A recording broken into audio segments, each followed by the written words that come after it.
अध्याय 16। पहेली के टुकड़े। जिस गूढ़ तरीके से सिस्टम ने एक्स फैक्टर का वर्णन किया, वेस को सिरदर्द महसूस हुआ। प्रोमेथियस और जीवन के बारे में यह सब बेवकूफी भरी बातें क्या थीं? मैं एक हथियार था, एक उपकरण जिसका उपयोग मानवता युद्ध छेड़ने के लिए करती थी। प्राचीन इतिहास में जब मनुष्य ऐसे साधन खोजना चाहते थे जिससे मानव शरीर की क्षमता से अधिक शक्ति का लाभ उठाया जा सके, तो उन्होंने घोड़ों की ओर रुख किया।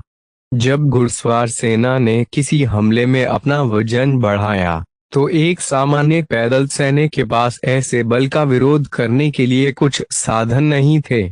मशीनों और ईंधनों के उदय के साथ जो उनकी अतृप्त भूख को शक्ति प्रदान कर सकते थे, युद्ध का विकास हुआ। एक भी सैनिक की मृत्यु सीमा सीमित रही, लेकिन यदि वे टैंक या हवाई जहाज चलाते तो इसे कई गुना बढ़ाया जा सकता था। हालांकि पैदल सेना का उपयोग आज तक भी कम नहीं हुआ, युद्ध के मामलों में मनुष्य पर मशीनों की प्रधानता तब से सर्वोच्च रही है। युद्ध के मैदान में मैचेस की शुरुआत ने इस सिद्धांत को मजबूत किया। मशीनरी के अद्भुत शक्ति के साथ मानव रूप को मिलाकर यांत्रिकी ने मनुष्यों को जमीन पर युद्ध लड़ने के लिए एक उत्कृष्ट साधन प्रदान किया। पिछले 400 वर्षों में जब से पहली सेना ने पैदल सेना और टैंकों की एक बटालियन को रौंद डाला, तब से वे मानव ग्रहीय युद्ध का मुख्य आधार बने हुए हैं। वेस ने गहराई से सोचा और यह पता लगाने में अपना दिमाग नहीं लगा सका कि यह मायावी एक्स फैक्टर कहाँ फिट बैठता है। यह काफी हद तक आध्यात्मिक बकवास की तरह लग रहा था, जो कॉलेज में सपने देखने वाले छात्रों के बीच बातचीत का एक लोकप्रिय विषय बना हुआ था। यार, मैं खुद इसका पता लगाने की कोशिश क्यों कर रहा हूँ? वेस ने अपना सिर हिलाया। वह अपने टर्मिनल के सामने बैठ गया। आइए देखें कि गैलेक्टिक नेट का एक्स फैक्टर के बारे में क्या कहना है। विषय स्पष्ट प्रतीत हुआ, लेकिन गैलेक्टिक जाल के विशाल आकार के कारण वेस को बहुत सारे स्रोत मिले। क्या एक्स फैक्टर मौजूद है? एक साक्षात्कारकर्ता ने सीट के पार बैठे बुजुर्ग सज्जन से पूछा। मुझे नहीं पता, प्रोफेसर ने सिर हिलाते हुए उत्तर दिया। तंत्रिका इंटरफेस पर शोध और विकास के मेरे सभी वर्षों में, जो पायलटों को अपने शरीर की तरह एक मशीन को नियंत्रित करने की अनुमति देता है, मैंने कभी ऐसा मामला नहीं देखा है जहां मशीन ने पायलट को मापने योग्य प्रतिक्रिया प्रदान की हो। एक्स फैक्टर के बारे में मैंने जो अस्पष्ट कहानियां सुनी हैं, वे सभी मेक पायलटों के मुंह से निकली हैं, जो मेक डिजाइन के क्षेत्र में वास्तव में सबसे आधिकारिक आवाज नहीं है। तो आप कह रहे हैं कि यह धोखा हो सकता है? मैं खुला दिमाग रखने की कोशिश करता हूँ, इसलिए मैं स्वाभाविक रूप से सिद्धांत को खारिज नहीं कर रहा हूँ। यदि कोई मुझे ठोस डेटा के रूप में मजबूत सबूत पेश करने में सक्षम है, तो मैं खुशी से एक आस्तिक में परिवर्तित हो जाऊंगा। लेकिन अब तक मुझे जो पता चला है, एक्स फैक्टर के बारे में बात करने वाले प्राथमिक स्रोत ज्यादातर अनुभवी पायलट हैं जो बॉर्डरलाइन पीटीएसडी से पीड़ित हैं। उम्र, लड़ाई का तनाव और मानसिक चोटें सभी मतिभ्रम में योगदान करते हैं, जो उन्हें यह सोचने के लिए गुमराह करते हैं कि कोई कर्मचारी उससे अधिक काम कर रहा है जितना उसे करना चाहिए। हमने पायलट के मानस पर तंत्रिका इंटरफेस के लंबे समय तक उपयोग के प्रभाव पर पर्याप्त शोध नहीं किया है। ठीक है, तो आप संशय में रहें। साक्षात्कारकर्ता ने सिर हिलाया। तो फिर प्रोफेसर, चलिए एक अलग रुख अपनाते हैं। क्या आप मानते हैं कि मैच जीवित है? अकादमिक ने एक तिरस्कारपूर्ण हंसी छोड़ी। मुझे एक बार आपसे एक प्रश्न पूछने दीजिए। क्या आप मानते हैं कि मैं अपने बारे में सोच सकते हैं? हम कुछ स्तर पर वे ऐसा करते हैं। सभी मैचेस के पास कंप्यूटिंग शक्ति होती है। किसी मशीन के संचालन को विनियमित करने के लिए प्रोसेसर के बिना पायलट अप्रासंगिक डेटा से अभिभूत हो जाएगा। वे मनुष्य के शरीर के अचेतन मन के रूप में कार्य करते हैं। क्योंकि अचेतन मन के लिए बुनियादी ढांचा पहले से ही मौजूद है। कौन कह सकता है कि एक मशीन भी एक सोच वाले दिमाग का समर्थन नहीं कर सकती है? सिर्फ इसलिए कि उनमें ऐसा करने की क्षमता है, इसका मतलब यह नहीं है कि इससे ऐसा हो जाता है।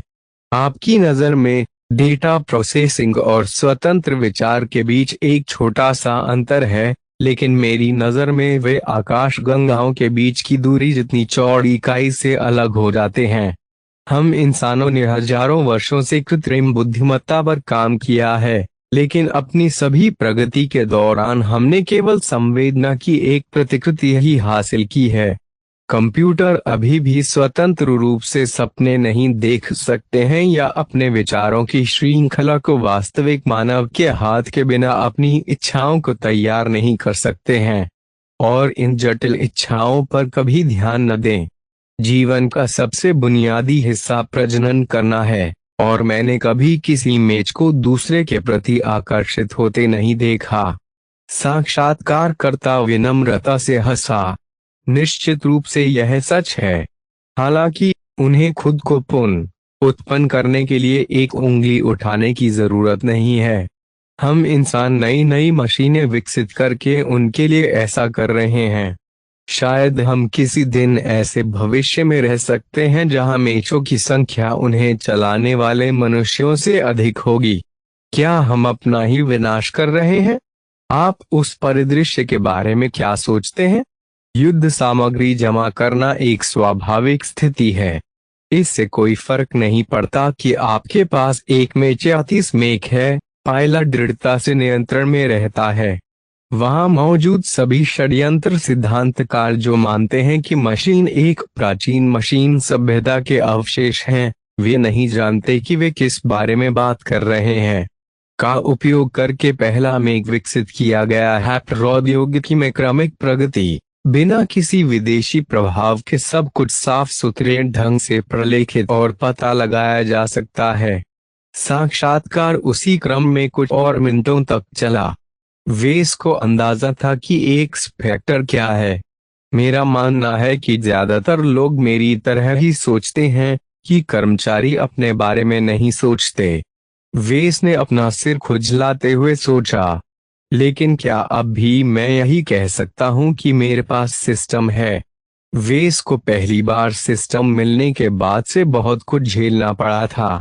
उन्होंने इसके मेनू के माध्यम से इस तरह बातचीत की जैसे कि यह एक सॉफ्टवेयर प्रोग्राम था, लेकिन उन्होंने इसके साथ इस तरह भी बात की जैसे सिस्टम एक व्यक्ति था। निश्चित रूप से सिस्टम ने एक जीवित प्राणी की तरह प्रतिक्रिया व्यक्त की, यहाँ तक कि अपने रोबोटिक बाहरी हिस्से के नीचे कुछ भावनाएं भी दिखाएं। प्रश्न यह था कि क्या इन भावनाओं को प्रदर्शित करना केवल एक क्रमादेशित प्रतिक्रिया मात्र है? क्या सिस्टम को इस समय निर्देशों का पालन करने के लिए प्रोग्राम किया गया था? हे भगवान, यह बिल्कुल मुर्गी और अंडे की समस्या की तरह है। यह बस गोल गोल घूमता रहता है। उसने उन समस्याओं को नजरअंदाज करना सीख लिया जिन्हें वे कम समय में हल नहीं कर सकता था। आमतौर पर वह इस मुद्दे को नजरअंदाज कर देगा, लेकिन चूंकि मिशन ने उसे एक फैक्टर का पता लगाने के लिए मजबूर किया, इसलिए वे इसके पास जीवन के सवाल के इर्द गिर्द अपना दिमाग घुमाते रहने के अलावा कोई विकल्प नहीं था। यार, आइए जानकारी का एक अधिक व्यावहारिक स्रोत खोजें। मुझे अधिक कठोर तथ्यों और कम व्यर्थ की बेकार बातों की आवश्यकता है। वेस ने गैलेक्टिक नेट के शुरुआती पृष्ठ पर वापस जाते समय सोचा, मेक पायलटों द्वारा दिए गए साक्षात्कार अधिक प्रत्यक्ष होते हैं। क्योंकि वे वैज्ञानिक नहीं थे, इसलिए कुछ गलत कहने पर उन्हें उपहास का डर नहीं था। एरिक जीवन भर के लिए मेरा साथी है। एक महिला पायलट अपने क्षतिग्रस्त विमान की मरम्मत कर रहे तकनीशियनों को देखकर रोमांचित हो उठी। मैं गिन नहीं सकता कि उसने कितनी बार मेरी जान बचाई। जितना अधिक मैं उसे चलाता हूँ, उतना ही अधिक मैं उसका बनता जाता हूँ। जब भी मैं तंत्रिका इंटरफेस से जुड़ता हूँ तो मैं अपना आधा दिमाग उसके शरीर में डाल देता हूँ। मैं नहीं मानता कि एरिक ने इतने वर्षों में मुझसे एक या दो चीजें नहीं सीखी। ऐसे कई क्षण आए जब मैं युद्ध के मैदान में मुसीबत में पड़ गया। यदि एरिक ने मुझे मानसिक रूप से इधर उधर न धकेला होता तो शायद मैं उन घातक क्षणों से कभी बच नहीं पाता। अगर मेक से शादी करना कानूनी होता तो मैं पहले से ही अपनी दुल्हन की पोशाक पहनकर यहाँ खड़ी होती। मुझे नहीं पता कि मैं अभी भी जीवित क्यों हूँ। एक घायल मेक पायलट ने जब अपनी भुजाओं के ठूंठों को देखा तो चिल्लाने लगा। जैसे ही तीन कमीने कहीं से निकले मुझे पता चल गया कि मैं पागल हूँ। मेरा साथी मर गया इससे पहले कि वह चकमा दे पाता। उसका कॉकपिट उड़ गया। तभी कुछ टूट गया। वह मेरा दोस्त था, वे साथी जिसके साथ मैं हमेशा गश्त साझा करता था। यहाँ तक कि हमारी मशीनें भी फैक्ट्री बंद होने के बाद से ही एक जोड़ी बन गई थीं। मुझे लगता है कि मेरे मैक को भी ऐसा ही लगा, क्योंकि जब मैंने अपना गुस्सा वापस फ्रेम में डाला तो उसने अपना गुस्सा मुझ में भर दिया। तुम्हें पता है आगे क्या हुआ? हमने उन हरामियों की धज्जियां उड़ा दी। एक झबरे बालों वाला युद्ध कैदी एक धातु की मेज के पीछे एक धातु की कुर्सी पर बैठ गया। उसने पूछताछ कक्ष के चारों ओर घृणा से देखा। तुम मेरे रहस्य जानना चाहते हो? हाँ हाँ, आप निर्दयी हत्यारों को उन मशीनों के बारे में पहली बात नहीं पता है जिन्हें आप चला रहे हैं।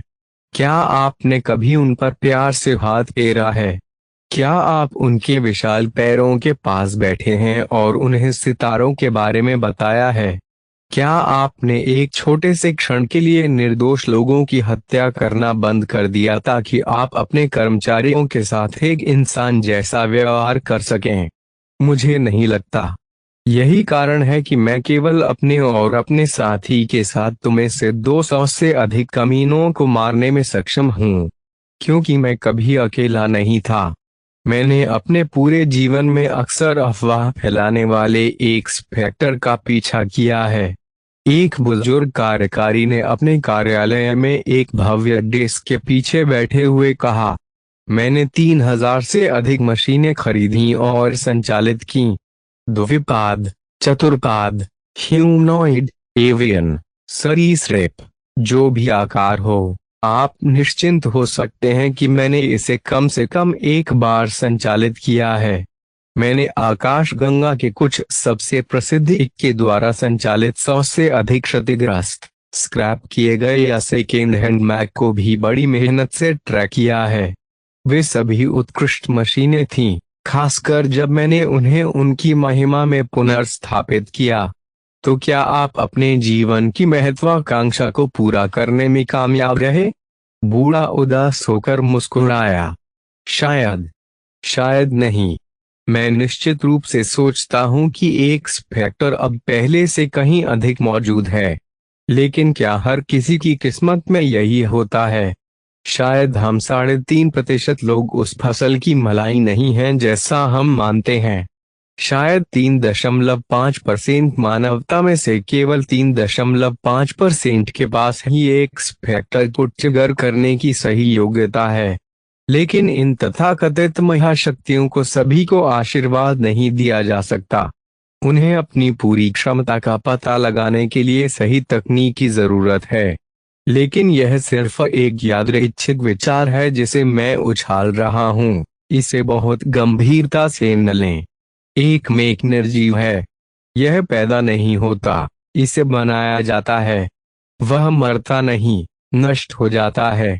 एक प्रसिद्ध न्यूरोबर्थन एस पायलट ने कहा जब वह एक हैंगर में अपनी मशीन के सामने दृढ़तापूर्वक खड़ा था, मूर्खतापूर्ण एक फैक्टर के बारे में ये सभी मिथक गलत हैं। मैं मानव हृदय की अनंत क्षमता में विश्वास करता हूँ। जब कोई अपने शरीर और आत्मा को एक ही उद्देश्य के लिए लगाता है तो वे अपनी अधिकतम क्षमता का 110% या 120% भी हासिल कर सकता है। मेक वह स्रोत नहीं है, बल्कि वे साधन है जिसे हम पायलट हासिल कर सकते हैं। चमत्कार। मैं उन पायलटों का अनादर नहीं करता जो एक फैक्टर में विश्वास करते हैं। लेकिन वे अपनी सफलता का श्रेय अपने कर्मचारियों को देते हैं, न कि अपनी मानवता को। वे हमेशा मानते थे कि मशीनें मशीनें थीं। उनका जन्म उपयोग के उद्देश्य से हुआ था, और यदि वे अपेक्षा के अनुरूप प्रदर्शन करने में विफल रहे तो उन्हें उसी निर्दयता से त्याग दिया जाएगा जैसे कोई टूटी हुई कुर्सी को फेंक देता है। वर्षों तक इस पर बैठने से आपको कुछ लगाव महसूस हो सकता है, लेकिन अंत में यह सिर्फ फर्नीचर का एक टुकड़ा था। लेकिन अब उन्हें ऐसी बहुत सी अफवाहें सुनने को मिलीं, जिनसे पता चलता था कि मेक संवेदनाहीन उपकरणों से कहीं अधिक थे। उनमें सोचने, भावनाओं को महसूस करने, स्वयं निर्णय लेने की क्षमता थी, भले ही थोड़ी सी ही सही। क्या इसे ही सिस्टम ने एक्स फैक्टर कहा था? हालांकि संशयवादियों ने बहुत सारे व्यवहार्य विकल्प प्रदान किए, वे इस विचार के पक्ष में अधिक झुके कि मैक्स के पास जीवन हो सकता है। फिर भी उनके विश्वासों ने अपने आप में कुछ भी नहीं बदला। उनका मिशन एक्स फैक्टर के पीछे के रहस्य को उजागर करना नहीं था। इसके बजाय उन्हें एक ऐसी मशीन डिजाइन करनी थी जिसमें स्पष्ट रूप से परिभाषित एक्स फैक्टर शामिल हो। वह कैसे एक मेक में जीवन लाने वाला था। तभी उसे याद आया कि शायद वह पहले ही दहलीज छू चुका है। उन्होंने सिस्टम को सक्रिय किया और अपने पुराने डिजाइन पर स्विच कर दिया। उन्होंने सेराफिम के मूल्यांकन को बुलाया। डिजाइन मूल्यांकन। फैंटासिया 2.8 सेराफिम। भिन्न नाम। फैंटासिया 2.8 सेराफिम आधार मॉडल। फैंटासिया 2.8 मूल निर्माता। केजिया आयुध वजन वर्गीकरण। रोशनी अनुशंसित भूमिका। हवाई निशानेबाज कवच। डी वहन क्षमता। एफ सौंदर्य शास्त्र। ए धैर्य। डी ऊर्जा दक्षता। डी लचीलापन। सी मारक क्षमता। सी अखंडता। एफ गतिशीलता। A spotting. B X factor. F विचलन 44% प्रदर्शन में सुधार 17% कुल मिलाकर मूल्यांकन। फैंटासिया 2.8 सेराफिम भयानक कीमत पर बेहतर हवाई प्रदर्शन पेश करता है। नजदीकी लड़ाई में इसके प्रदर्शन को लंबी दूरी की शक्तिशाली मारक क्षमता के कारण त्याग दिया गया है। जब तक उसके पास अतिरिक्त ऊर्जा है, तब तक मेक अपने विरोधियों से बेहतर प्रदर्शन करने में सक्षम है, जो ज्यादा नहीं है। सेराफिम अपनी आकर्षक अपील के कारण और भी चमकता है। विवरण में सेराफिम की मूलभूत विशेषताओं पर टिप्पणी की गई है। इसमें कुछ भी आध्यात्मिक चीज का संकेत नहीं दिया गया, फिर भी सिस्टम ने उसे एक्स फैक्टर में एफ दिया। वेस को लगभग विश्वास ही नहीं हो रहा था। सेराफिम 400 साल पुराने फैंटासिया मॉडल का एक गंदा संस्करण, एक मेक पायलट के प्रदर्शन को उसके शिखर से परे प्रज्वलित करने की क्षमता रखता है। सेराफिम को क्या खास बनाता है? आरडी, फैंटम और नोमैड भी फैंटासिया पर आधारित हैं, लेकिन उन्हें एक्स फैक्टर की भनक क्यों नहीं है? हैरान होकर वे इसको परेशान किया। उसे लगा जैसे टुकड़े उसके सामने हैं, लेकिन वह उसे फिट नहीं कर सका। उन्हें संदेह था कि गैलेक्टिक नेट में अधिक समय बिताने से मदद मिलेगी। इस पर शोध करने वाले बहुत से लोगों ने कभी भी अपने लिए एक्स फैक्टर का अनुभव नहीं किया। शायद उसे कोई करीबी मिल जाए। उसने मेलिंडा को बुलाने पर विचार किया, लेकिन वह उसे उसके काम से विचलित नहीं करना चाहता था। बेंथीम प्लानिटरी गार्ड में सेवा करना उनके जैसे युवा पायलट के लिए एक बड़े सम्मान की बात थी। वेस ने पहले ही हद पार कर दी जब उसने उससे सीजर ऑगस्टस के बारे में जानकारी देने के लिए कहा। मुझे असली पायलट ढूंढने की जरूरत नहीं है। माना जाता है कि आयरन स्पिरिट वास्तविकता का सटीक अनुकरण करता है। क्या यह एक्स फैक्टर का अनुकरण भी कर सकता है? यह एक दिलचस्प सवाल था जिसका जवाब देने का वेस के पास कोई रास्ता नहीं था, लेकिन वह शर्त लगाने को तैयार था कि जवाब अनुकूल होगा। वह अपने स्टोर पेज पर गया और अपना बिक्री लॉग जांचा। सेराफिम को केवल 5 खिलाड़ियों ने खरीदा। उनमें से 4 ने कभी कभार ही मशीन का संचालन किया, जिसके परिणाम मिले जुले रहे। केवल एक खिलाड़ी ने सेराफिम को बार बार और काफी कौशल के साथ चलाया।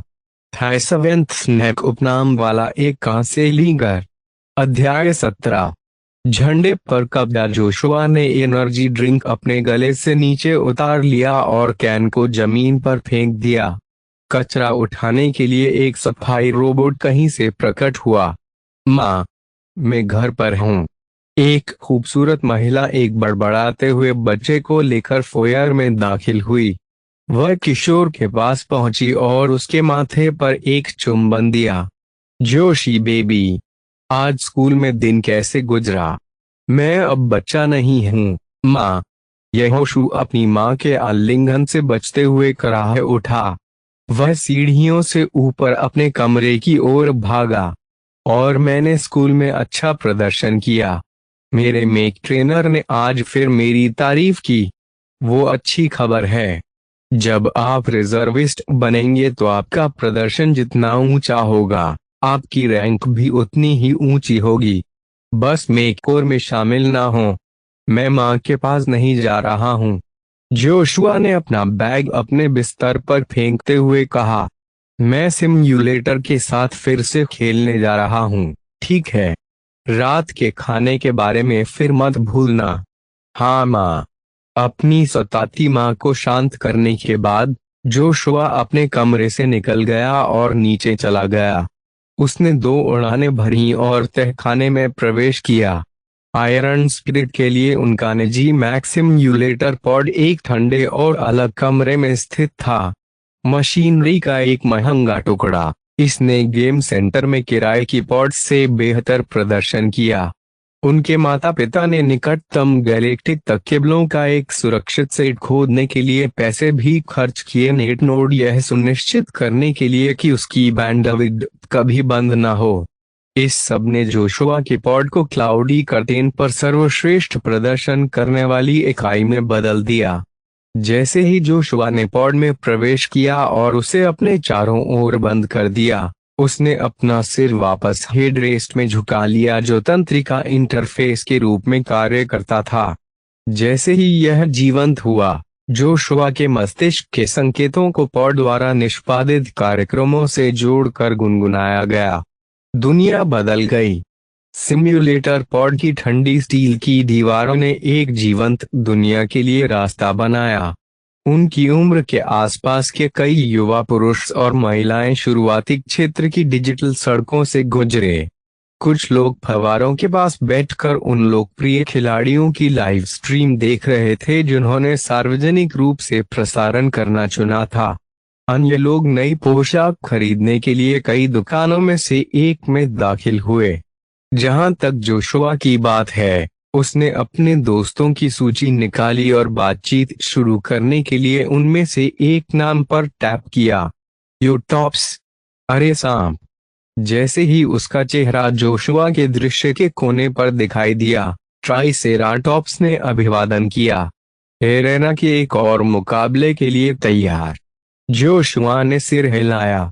मुझे ऐसा नहीं लगता। 1v1s और 2v2s हाल ही में मेरे लिए पुराने हो रहे हैं।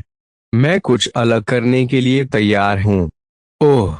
ट्राइसेराटोप्स ने मंगनी की ओर रुख करते हुए विचार किया। आप कैप्चर द फ्लैग या बेस कॉन्क्वेस्ट खेलना चाहते हैं? आइए ध्वज पर कब्जा करें। यह 5v5 है, इसलिए मुझे लगता है कि उस गेम मोड में मेरा कौशल अभी भी मायने रखता है। दोनों ने जोड़ी बनाई और एक जोड़ी के रूप में कैप्चर द फ्लैग के लिए मैचमेकिंग में प्रवेश किया।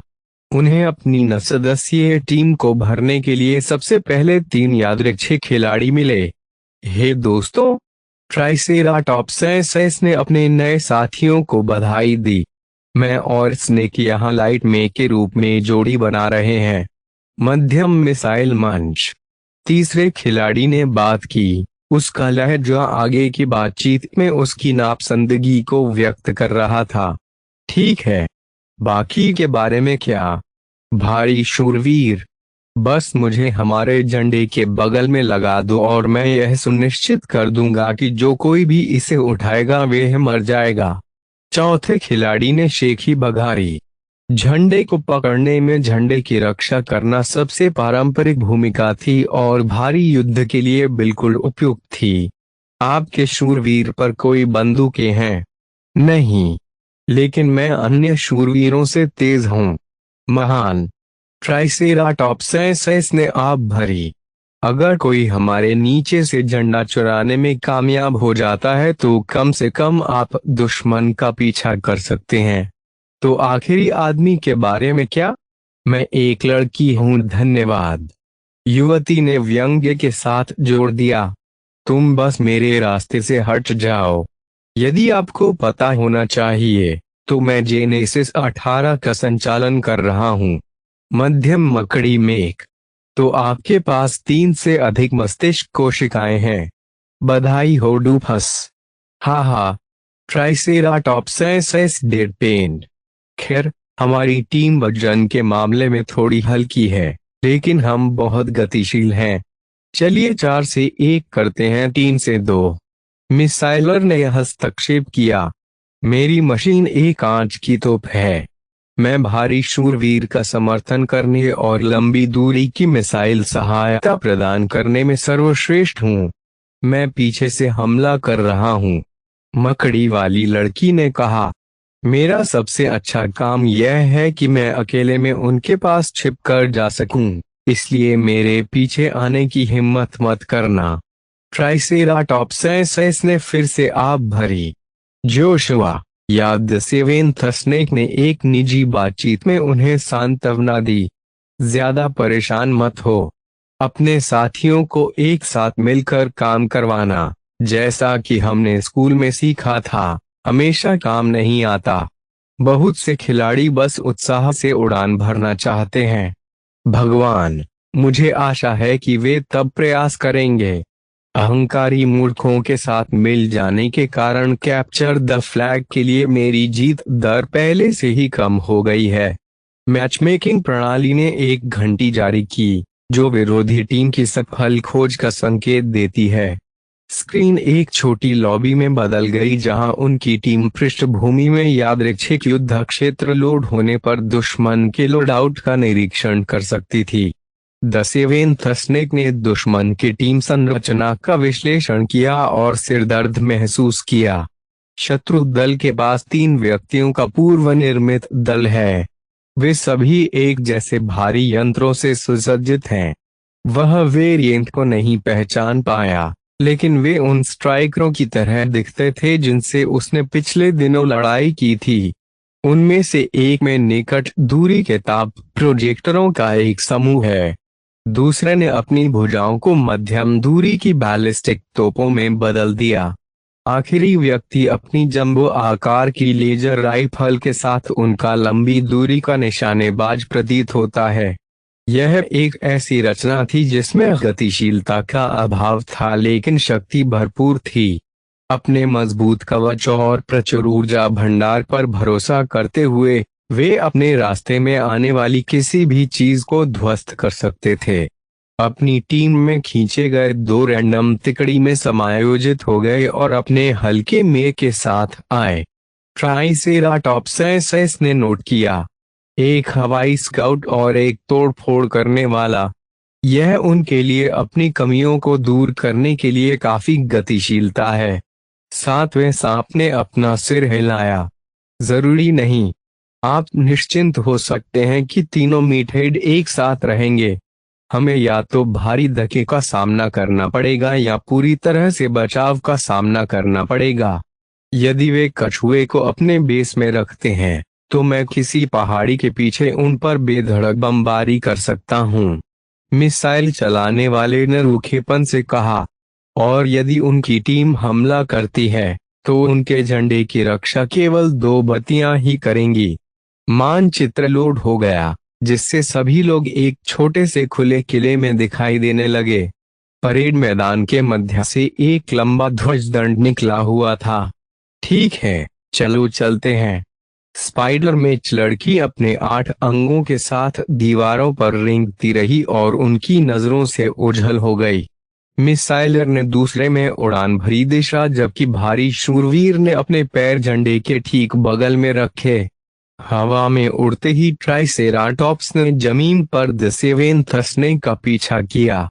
पहली चीज जो हमें करने की जरूरत है वे है 3 दिग्गजों को ढूंढना और पता लगाना कि वे क्या कर रहे हैं। द सेवेंथ स्नेक ने अपने साथियों से बात की। मैं और टॉप्स पहले दुश्मन का पता लगाएंगे। एक उड़ता के रूप में स्नेक सेराफिन ने सहज अनुग्रह के साथ वन प्रेरी वातावरण का भ्रमण किया। टॉप्स फैंटम तीसरी ही तेजी से पेड़ों के बीच से खिसक सका। हालांकि ग्राउंड में छुपे रहने के लिए अपने उत्सर्जन को कम करने में सक्षम था, जबकि फ्लायर ने गर्मी और रंग भी उत्सर्जित किया, क्योंकि इसके प्रतिष्ठित क्लाउड जेनरेटर ने वाष्प के बादल उगल दिए। सेवेंथ स्नेक को इस बात की कोई परवाह नहीं थी कि उसे पहले दुश्मन ने देख लिया था। यहाँ तक कि जब उसका सेराफिम बहती हवा में अपने सेंसर बाल फैला रहा था, तब भी वह गोली लगने का इंतजार कर रहा था। कई घंटों तक सेराफिम को चलाने के बाद उसे चकमा देने की अपनी क्षमता पर भरोसा हो गया। एक अजीब अधिसूचना सामने आते ही सेवेंथ स्नेक का ध्यान भटक गया। कोई मुझे देख रहा है। यह आश्चर्यजनक है। ओह ठीक है, जब तक वे मेरे विरोधियों को जानकारी नहीं दे रहा है, मुझे कोई परवाह नहीं है। एक बादल से लेजर फायर की बौछार। कुछ किरणों ने द सेवेंथ स्नेक के कवच को झुलसा दिया। शुक्रवार है कि किसी भी आवश्यक चीज को नुकसान नहीं पहुंचा। मैं उनके एयर स्काउट द्वारा आग का शिकार हो रहा हूँ। आकर्षक शीर्ष उनके भारीपन की खोज करते रहें। इस व्याकुलता को मूर्ख मत बनने दीजिए। ट्राइसेराटॉप्स ने सिर हिलाया और उसका फैंटम आसपास के क्षेत्र का निरीक्षण करता रहा। रोजर दैट दोस्त, मेरी जमीन से हवा में मार करने वाली मिसाइलें दागने के लिए तैयार हैं। मिसाइलर ने व्यवधान डाला। संपर्क बनाए रखें और अपना टारगेट लॉक मुझे फीड करें। नहीं, इस लड़ाई से दूर रहो। मैं इस व्यक्ति को स्वयं संभाल सकता हूँ। अपनी स्थिति उजागर न करें। सेराफिम ने अपने पंख फड़फड़ाए और अपनी हल्की डीएमआर से जवाबी फायरिंग करते हुए अगल बगल झुक गया। झटकेदार पार्श्व आंदोलनों के कारण दुश्मन के हल्के से वार करना कठिन हो गया, लेकिन लंबी दूरी की राइफल ने भी बहुत कम वार किए। यह ठीक था, क्योंकि सांप ने अपनी गति बढ़ा दी और क्रोध के साथ पास आ गया। उसका हृदय तेजी से धड़कने लगा और उसका मस्तिष्क तीव्र स्थिति में चला गया। उनके सेराफिम ने राइफल को अपनी पीठ पर लटकाया, जो रास्ते में पंखों के कारण कठिन था, और गर्म चाकू की एक जोड़ी निकाली। एक शिकारी के नुकीले दांतों की तरह उसने उन्हें सुरक्षित पकड़ में रखा और दुश्मन के उड़ने वाले की ओर तेजी से हमला करते हुए रॉकेट दागा। दुश्मन का दस्ता थोड़ा घबरा गया, क्योंकि इसे लंबी से मध्यम दूरी तक उत्पीड़न के लिए लोड किया गया था। पायलट को दुश्मन की तुलना में हाथापाई में बहुत कम आत्मविश्वास महसूस हुआ, इसलिए उसने वापस उड़ान भरी और निकट आ रहे इंद्रधनुषी मैक से बचने के लिए अपने मैक के थ्रस्टर्स लगा दिए। मौत! सेवेंथ स्नेक चिल्लाया, क्योंकि उसने अपने सेराफिम पर अत्यधिक दबाव डाला और अपने मैक के पंखों को गर्म करने की कीमत पर दूरी को धीरे धीरे कम करने में कामयाब रहा। मैं इसे ले सकता हूँ। मेरा मैक आसमान पर राज करने के लिए है, अधिक गति प्राप्त करने के लिए और संभवतः जमीन पर अपने सहयोगियों से सहायता लेने के लिए शत्रु सेना नीचे की ओर गोता लगाती है। हालांकि सेराफिम ने इस कदम का अनुमान लगाया और 1 सेकंड पहले ही गति बढ़ा दी। शानदार निर्णय ने सांप को विरोधी मशीन की गर्मी महसूस करने के लिए पर्याप्त दूरी तय करने की अनुमति दी। तुम अब मेरे हो। लाइट मेक ने बचना छोड़ दिया और हवा में पलट गया, जिससे उसकी मध्यम शक्ति वाली लेजर राइफल सामने आ गई। जैसे ही लेजरों ने उसके आकार पर प्रहार किया, सेराफिम ने अपनी भुजाओं को पार कर लिया, जिससे कई और धब्बे काले हो गए और पिघल गए। स्पष्ट रूप से शत्रु सेना ने अपनी राइफल को अत्यधिक गर्म कर लिया, जिससे मारक क्षमता में भारी वृद्धि के लिए उसके धैर्य का त्याग करना पड़ा। बहुत देर हो चुकी है। जब उसने सेराफिम को घुमाया तो सांप चिल्लाया।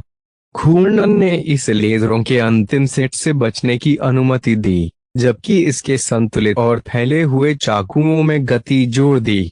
लाइट मेक ने हताशा में अपनी राइफल को बढ़ाया, जिससे उसकी भारी मात्रा अवरुद्ध हो गई। एक गर्म चाकू सीधे उसके शरीर में घुस गया, जिससे हथियार धातु में तब्दील हो गया। दूसरा चाकू हथियार के चारों ओर से गुजरा और कंधे पर गहरा वार किया, जिससे मेक का बायां हाथ व्यावहारिक रूप से अपंग हो गया। सेराफिम ने अपने हमले पूरे कर लिए और उसे लाइट मेक के लिए खुला छोड़ दिया। कमजोर हमले से सेराफिम को कोई नुकसान नहीं हुआ, लेकिन इसने उसे सफलतापूर्वक दूर धकेल दिया, जिससे आधे अपंग मेक को गिरने के लिए पर्याप्त जगह मिल गई।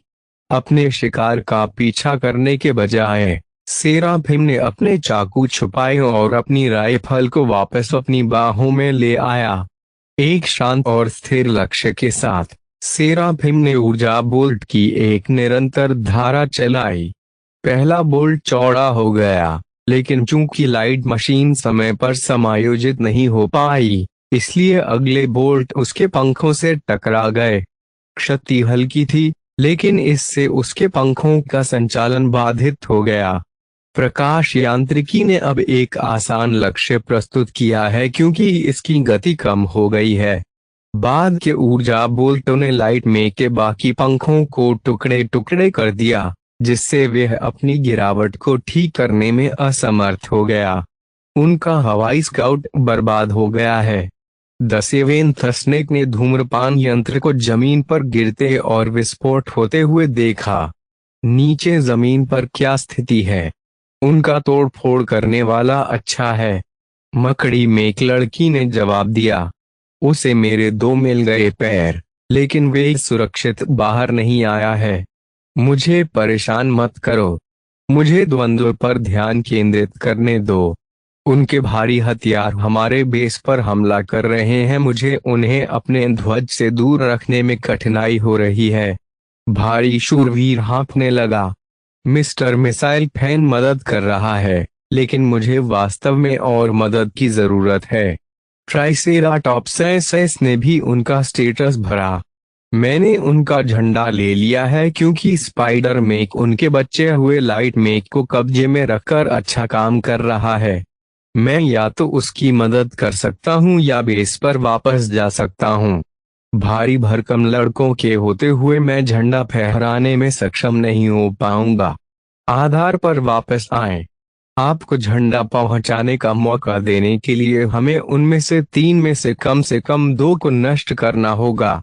ठीक है बॉस। सेराफिम वापस बेस की ओर उड़ गया, जबकि झंडा ले जाने वाला फैंटम एक बड़ा झंडा थामे हुए पूरे इलाके में दौड़ा। सेवेंथ स्नेक ने अपनी मशीन की क्षति और ऊर्जा भंडार का आकलन किया और निष्कर्ष निकाला कि यह एक और पूर्ण हमले का सामना कर सकता है। धत तेरी की, उन्हें मेरी तलवार वाली भुजा मिल गई। अब मेरे पास केवल मेरी ढाल बची है। रुको, मैं आ रहा हूँ। सेवेंथ स्नेक ने प्रतिक्रिया व्यक्त करते हुए बादलों को तोड़ा और अपनी टीम के बेस के ऊपर से उड़ान भरी। उसके सेंसरों ने दुश्मन तिकड़ी के चमकते गर्म रूपों का तेजी से पता लगाया। निकट दूर से प्रक्षेपित ऊष्मा ने भारी शूरवीर को नीचे गिरा दिया, जबकि उसका कवच धीरे धीरे पिघल रहा था। मध्यम दूरी का बैलिस्टिक गनर भारी शूरवीर की तलवार वाली भुजा को उड़ाने में सफल हो गया था और अब वह अपने पैरों पर काम करने लगा था। जहां तक लंबी दूरी के निशानेबाज की बात है, वे पहले ही उनके मिसाइलर को दबाने के लिए चारों ओर चक्कर लगा चुका था। अपने श्रेय के लिए मिसाइलर ने दुश्मन के निशानेबाज से एक कदम आगे रहने के लिए अपनी बेहतर गतिशीलता का इस्तेमाल किया, आसपास की पहाड़ियों का फायदा उठाते हुए उसकी दृष्टि से दूर रहा। पूरे समय में भारी शूरवीर द्वारा वापस भेजे गए टेलीमेट्री की मदद से इसने अन्य दो भारी यंत्रों पर छिटपुट मिसाइलें दागी। मिसाइलों ने दोनों मशीनों को कोई गंभीर नुकसान नहीं पहुंचाया था, लेकिन बार बार होने वाले विस्फोटों ने उनके सेंसर को खराब कर दिया और उनके ऊपरी हिस्से के अधिकांश कवच को छीन लिया। दोनों क्रूर योद्धा भारी शूरवीर को धमकाने में इतने तल्लीन थे कि सेराफिम व्यावहारिक रूप से खुद को उनके पीछे की स्थिति में रखने में सक्षम था। इसके बाद यह एक अवरोही, दिल थाम देने वाली शक्तिशाली गिरावट में गोता लगाता है। सेवेंथ स्नेक ने अपने डीएमआर को ओवरचार्ज कर दिया, जिससे उसके कक्ष में इतनी अधिक ऊर्जा जमा हो गई कि धुआं निकलने लगा। यहाँ तक कि उसने अपने पीछे की तरफ के क्लाउड जेनरेटर को भी ओवरलोड कर दिया, जिससे एक विशाल इंद्रधनुषी लहर पैदा हो गई, जो सुनामी के सामने की तरह बिना सोचे समझे 2 मेज के करीब पहुंच गई। भारी शूरवीर के सामना ने उसे आने वाले हमले को देखने की अनुमति दी और एक सेकंड के लिए सुस्त हो गया, जो एक घातक गलती साबित हुई क्योंकि एक तोप के गोले ने उसके दाहिने पैर को चीर दिया, जिससे मेज ने अपना संतुलन खो दिया। गर्मी प्रक्षेपित करने वाली मशीन ने भेद्यता पर हमला किया, जबकि तोपची ने इस विश्वास के साथ अपने गोले को फिर से लोड किया कि उसका लक्ष्य पहले ही मर चुका था। जैसे ही वह अपनी मैगजीन की अदला बदली कर रहा था, तोपची को किसी तरह उसके पिछले हिस्से से एक अदृश्य दबाव महसूस हुआ। रियर सेंसर फीड पर स्विच करने के बाद उसने अचानक हवा से एक विशाल हमले को देखा। मौत। सेवेंथ स्नेक ने निशाना साधते हुए चिल्लाया और फ्लैट फुटेड टॉप मशीन पर एक विशाल ऊर्जा बोल्ट दाग दिया। बोल्ट मक्खन में गर्म चाकू की तरह हवा में उछला। ऊर्जा की विशाल गेंद मैक की राइफल पर गिरी। संयोग से उसकी मैगजीन को भी नुकसान पहुंचा, जिससे वह एक विनाशकारी लहर में फट गई। बोल्ट टूटकर गिर गया और उसकी अधिकांश ऊर्जा हवा में बिखर गई, लेकिन कुछ क्षति मशीन के सामने वाले हिस्से पर गिरी, जिससे उसकी सतह के आंतरिक भाग नष्ट हो गए। सेवेंथ स्नेक ने पहले ही अपने रिश्ते को अलग कर लिया था और अपनी स्लैग राइफल को एक तरफ फेंक दिया था। उसने अपने 2 गर्म चाकुओं से क्षतिग्रस्त और खून बह रहे मे के सिर और ऊपरी धड़क पर वार किया। वह अपने पीछे इतनी गति के साथ उतरा कि चाकुओं ने भारी मे के कवच के अवशेषों को फाड़ दिया और इसकी कई महत्वपूर्ण प्रणालियों को बर्बाद कर दिया, जिनमें से सबसे महत्वपूर्ण हृदय क्षेत्र के पास लगा पावर रिएक्टर था। कैनोनियर, जो अब बिजली से कट गया है, ने स्वयं को बंद कर लिया। सांप के सेराफिम ने अपने नाजुक पैरों को विकलांग मे की छाती पर रख दिया और उसकी गिरती गति को कम करने के लिए अपने घुटनों को मोड़ लिया। इसने इसे शेष भारी मे के लिए खुला छोड़ दिया। हीट प्रोजेक्टर ने उस भारी शूरवीर को नजरअंदाज कर दिया जिसे पिघली हुई मूर्ति में पटक दिया गया था, और अपने साथी का बदला लेने के लिए वापस भाग गया। क्योंकि उसका सेराफिम पहले से ही ओवन की तरह गर्म चल रहा था, यहाँ तक कि विस्तृत क्षेत्र के हीट प्रोजेक्टर की एक नजर भी सांप को उसकी ही मशीन में जिंदा उबालने का कारण बन सकती थी। आसन संकट के प्रति सचेत होकर द सेवेंथ स्नेक ने हताशा में कार्य किया।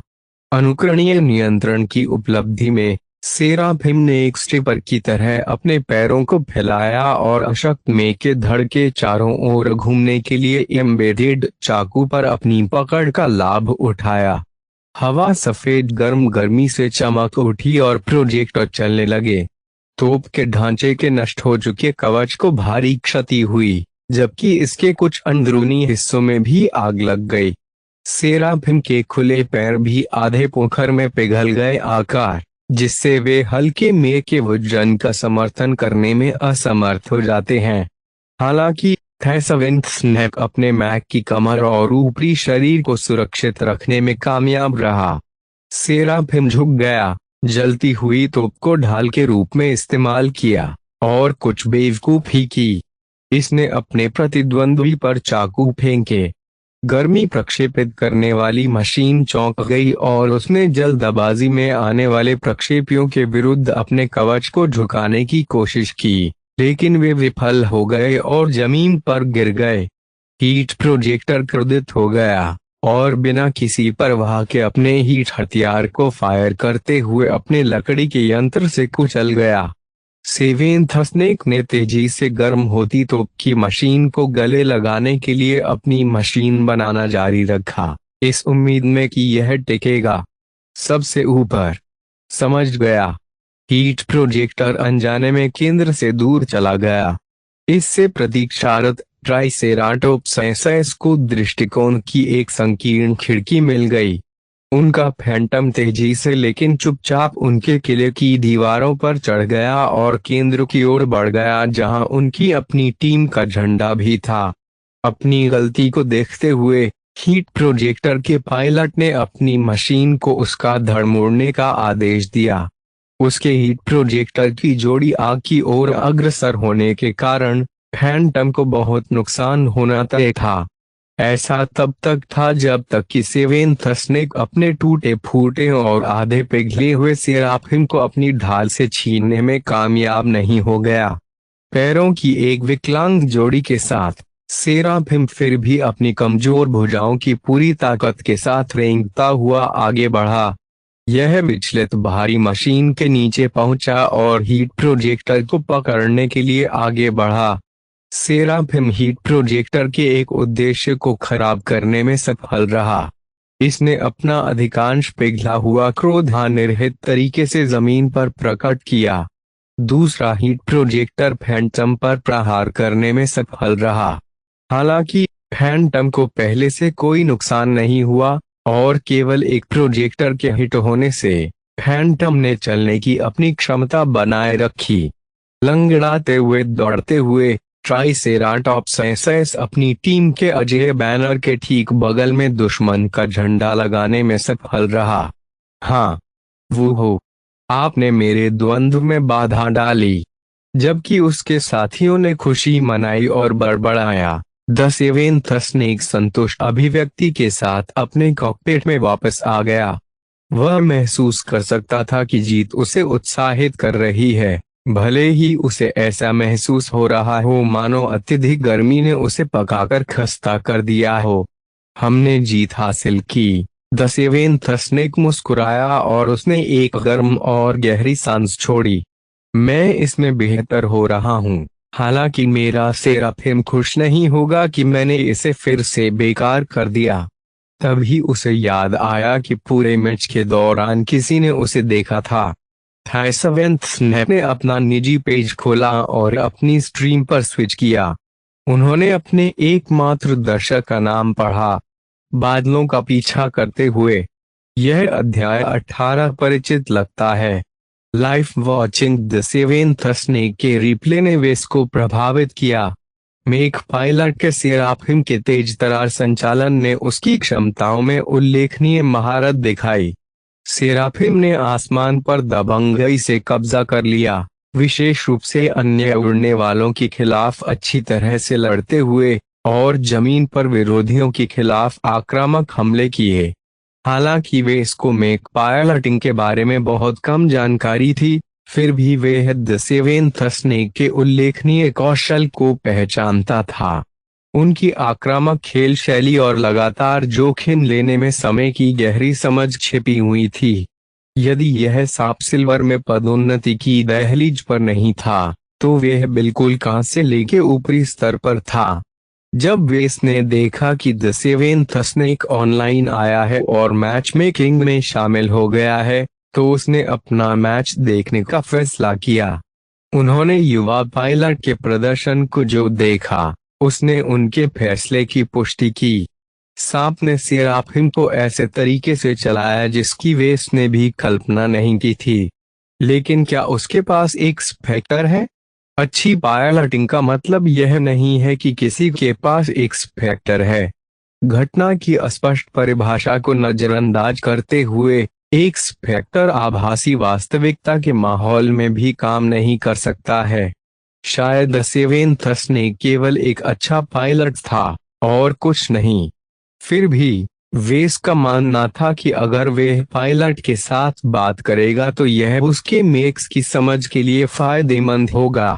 जब वेस ने कॉल शुरू की तो मेक पायलट ने तुरंत उत्तर दिया, नमस्ते, मैंने तुम्हें मेरा आखिरी मैच देखते हुए देखा था। आप कौन हैं? मैं एक डिजाइनर हूं जिसने सेराफिम संस्करण बनाया है जिसका आप संचालन कर रहे हैं। बहुत खूब। पायलट हाँफने लगा। इसमें कोई आश्चर्य नहीं कि मुझे आपका उपनाम परिचित लगा। तो आप प्रसिद्ध फैंटासिया कस्टमाइजर हैं। मैं एक नई परियोजना पर शोध कर रहा हूं और मुझे उन लोगों से कुछ प्रतिक्रिया चाहिए जो मेरे पुराने काम को संचालित करते हैं। क्या आप मुझे अपने समय का एक क्षण दे सकते हैं? हाँ। वेस द सेवेंथ स्नेक के उत्साह से आश्चर्यचकित रह गया। मैं एक डिजाइनर बनने के बाद यह पहली बार था कि किसी ने उन्हें सम्मान दिया। अरे, शांत हो जाओ बच्चे। मैं बस कुछ चीजों पर आपके विचार चाहता हूँ, इसलिए ज्यादा कठोर मत बनो। वेस ने खिलाड़ी से कहा। उम्मीद है कि वह चुप नहीं रहेगा। आइए मैं आपसे अपना पहला प्रश्न पूछता हूँ। आपके रिकॉर्ड से पता चलता है कि जब से आपने सेराफिम खरीदा है तब से आप उसे चला रहे हैं। क्या चीज आपको मॉडल से चिपके रहने के लिए प्रेरित करती है? मुझे लगता है कि अब तक आपको यह एहसास हो गया होगा कि यह अपने भार वर्ग में सर्वश्रेष्ठ मशीन नहीं है। सेवेंथस ने अपनी बात कहने की कोशिश करते हुए रुक गया। मैं इसका वर्णन नहीं कर सकता। मैं मेरे सेराफिम को बदलने के बारे में कभी नहीं सोचा। मुझे इससे इतना अधिक प्यार है कि इससे छुटकारा पाना संभव नहीं है। जिन मैचों को मैंने पहले चलाया है वे सभी अच्छी मशीनें हैं, लेकिन वे मेरी शैली में फिट नहीं बैठती हैं। जब आप शैली शब्द का उपयोग करते हैं तो आपका क्या मतलब है? वेस ने आश्चर्य से पूछा कि क्या इसका एक स्पेक्टर से कोई लेना देना है। मेरी खेल शैली, लड़ने का मेरा तरीका, ऐसा कुछ। सेराफिम बस मेरे साथ इस तरह से क्लिक करता है जैसे कोई अन्य उड़ाका नहीं कर सकता। यह ऐसा है जैसे हम एक ही मस्तिष्क तरंग का हिस्सा हैं। जब मैं किसी लड़ाई में गहराई से शामिल होता हूं तो मैं महसूस कर सकता हूं कि मेरा जुनून पूरी दुनिया पर हावी हो रहा है। कोई अन्य यंत्र मुझे इतना अच्छा महसूस नहीं करा सकता। ठीक है, मुझे आपसे कुछ और पूछना है। क्या आपने कभी ऐसे क्षण का अनुभव किया है जब आपकी मशीन ने आपको धक्का दिया हो?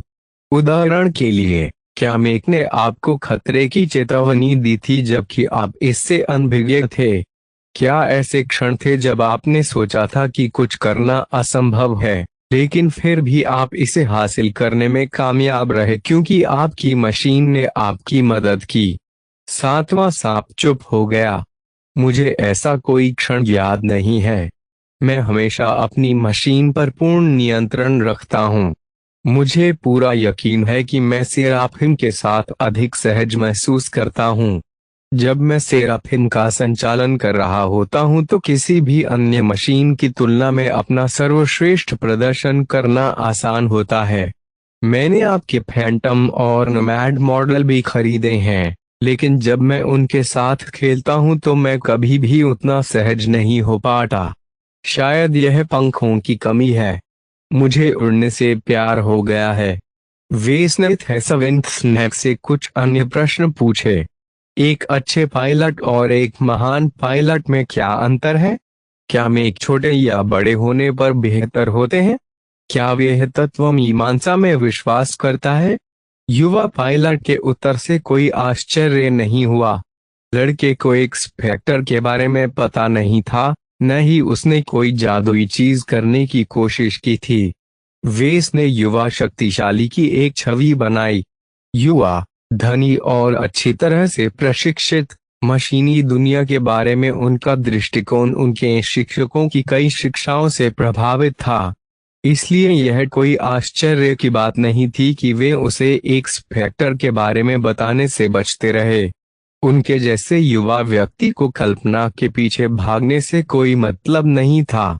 मेरा एक आखिरी सवाल है। वेस ने साक्षात्कार समाप्त किया। इसका उत्तर देने से पहले एक क्षण का समय लेने का प्रयास करें। क्या आपको विश्वास है कि आपका मेघ जीवित है? ओह, मुझे नहीं पता। द सेवेंथ स्नेक ने भ्रमित भाव से उत्तर दिया। उसने अपना सिर खुजाया और उस समय को याद करने की कोशिश की जब उसने सेराफिम को चलाया था। मैं भ्रमित नहीं हूँ। बेशक यह जीवित नहीं है। सेराफिम एक बेहतरीन मशीन है, लेकिन जहां तक मुझे पता है इसमें एआई नहीं है। मैं जो कह सकता हूँ वह यह है कि मेरे सेराफिम को चलाने से मुझे किसी भी अन्य चीज की तुलना में अधिक जीवंत महसूस होता है। ठीक है। मुझे अपने अनुभवों के बारे में बताने के लिए समय निकालने के लिए धन्यवाद। अलविदा। मुझे आशा है कि मैंने मदद की।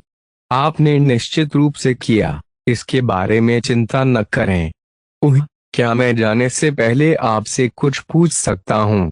क्या आप बाजार में और अधिक सितारा मेज लाने जा रहे हैं? वेस ने अपना सिर हिलाया। मुझे आपको निराश करने के लिए खेद है, लेकिन मेरी ऐसा करने की कोई योजना नहीं है। मैंने अपने अधिकांश स्टार लाइसेंस बेच दिए हैं, इसलिए मैं कोई भी नया स्टार मशीन नहीं बना सकता। मेरे हाथ अपने वास्तविक ब्रह्मांड में एक व्यवसाय को शुरू करने की पूरी कोशिश कर रहे हैं। ओह, तो आप असली मेक डिजाइनर हैं। कोई आश्चर्य नहीं। इसका मतलब यह नहीं है कि मेरे पास अभी भी आयरन स्पिरिट का उपयोग नहीं है। वेस ने सावधानी से जवाब दिया। स्वाभाविक रूप से यह उल्लेख नहीं किया कि बड़े पैमाने पर डीपी अर्जित करना उसके बने रहने का मुख्य कारण था। एक बार जब मैं कुछ राजस्व अर्जित कर लूंगा, तो मैं सितारा यंत्रों में परिवर्तित हो जाऊंगा। उस स्तर पर लाभ मार्जिन बेहतर है। उसके पास क्लाउडी कर्टेन में अपने सीमित ग्राहक आधार से आगे तक पहुंचने का आसान समय होगा।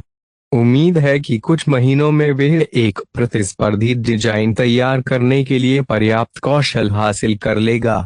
खेल बंद करने के बाद वेस खड़ा हुआ और अपने हाथ फैलाए मानसिक रूप से साक्षात्कार की पुनः जांच की। सेवेंथ स्नेक ने एक अजीब लहजे में बात की जिसने उसे क्लाउडी कर्टेन की राजधानी में काम करने वाले अधिकारियों की याद दिला दी।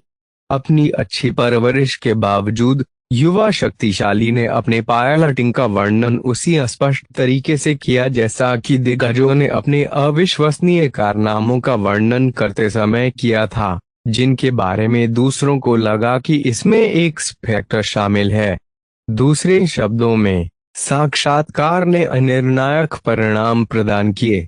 वे इस मायावी एक्स फैक्टर को समझने के बहुत करीब नहीं आए थे।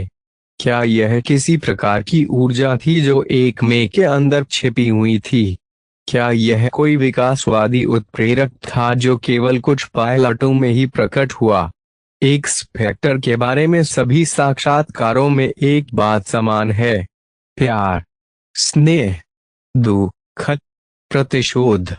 जो भी मामला था, गैलेक्टिक नेट में उल्लिखित अधिकांश असाधारण प्रदर्शनों को मजबूत और अनियंत्रित भावनाओं का समर्थन प्राप्त था।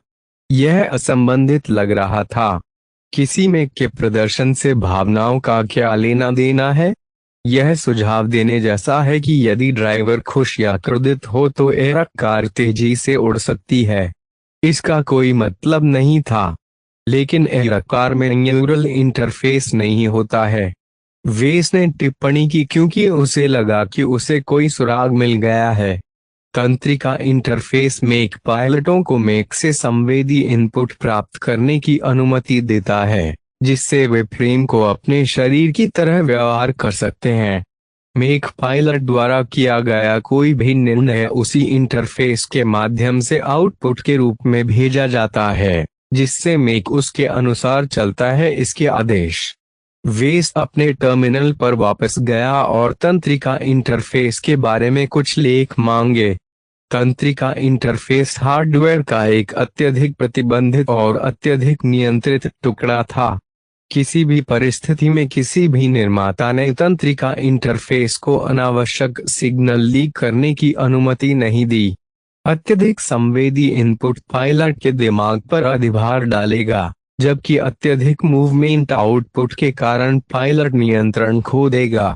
अनधिकृत संकेतों का पता लगाने और उन्हें ब्लॉक करने के लिए तंत्रिका इंटरफेस को सख्ती से प्रोग्राम किया गया था, और तकनीशियनों ने उन्हें बार बार जांचा था कि कहीं उनके साथ छेड़छाड़ तो नहीं की गई है। लगभग हर मशीनी डिजाइनर और तकनीशियन ने विज्ञापित के अनुसार काम करने के लिए न्यूरल इंटरफेस पर भरोसा किया।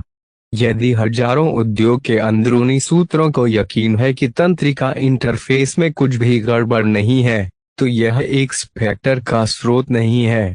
भावनाएं मस्तिष्क के संकेतों को भी ग्रहण करती हैं, और चूंकि वे संवेदी और गति संकेतों से भिन्न थे, इसलिए उन्हें तंत्रिका इंटरफेस द्वारा स्पष्ट रूप से अवरुद्ध कर दिया गया था। लेकिन क्या होगा यदि वे संकेत अविभाज्य हों? क्या भावनाओं को समान संकेतों के माध्यम से व्यक्त किया जा सकता है, जिससे तंत्रिका इंटरफेस के लिए उन्हें फिल्टर करना असंभव हो जाता है?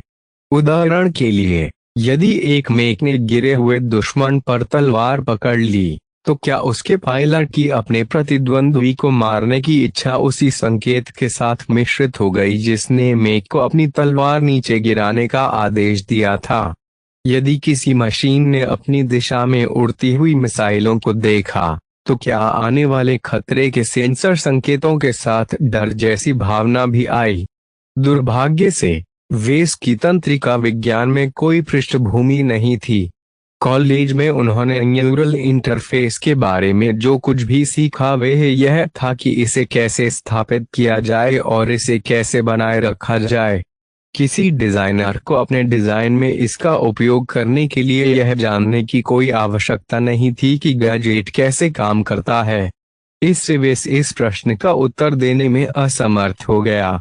मुझे नहीं लगता कि वे सभी अन्य लोग जिन्होंने एक्स फैक्टर का शिकार किया है, वे इतने मूर्ख हैं। अगर मेरे जैसा कोई इसके बारे में सोच सकता है, तो मुझे यकीन है कि उन्होंने यह देखने की कोशिश में खुद को थका दिया है कि तंत्रिका इंटरफेस और अधिक करने में सक्षम है या नहीं। अंत में वे फिर से फंस गया। एक्स फैक्टर को कैसे प्राप्त किया जाए, इस पर कोई ठोस सिद्धांत नहीं होने के कारण वेस के पास इसे शामिल करने वाली मशीन को डिजाइन करने में कोई शुरुआती बिंदु नहीं था। उस पर भारी ब्याज भुगतान का संकट मंडराने के कारण उसके लिए समय खत्म होने लगा। वह शेष दिनों को निरर्थक खोज में बर्बाद नहीं कर सकता था।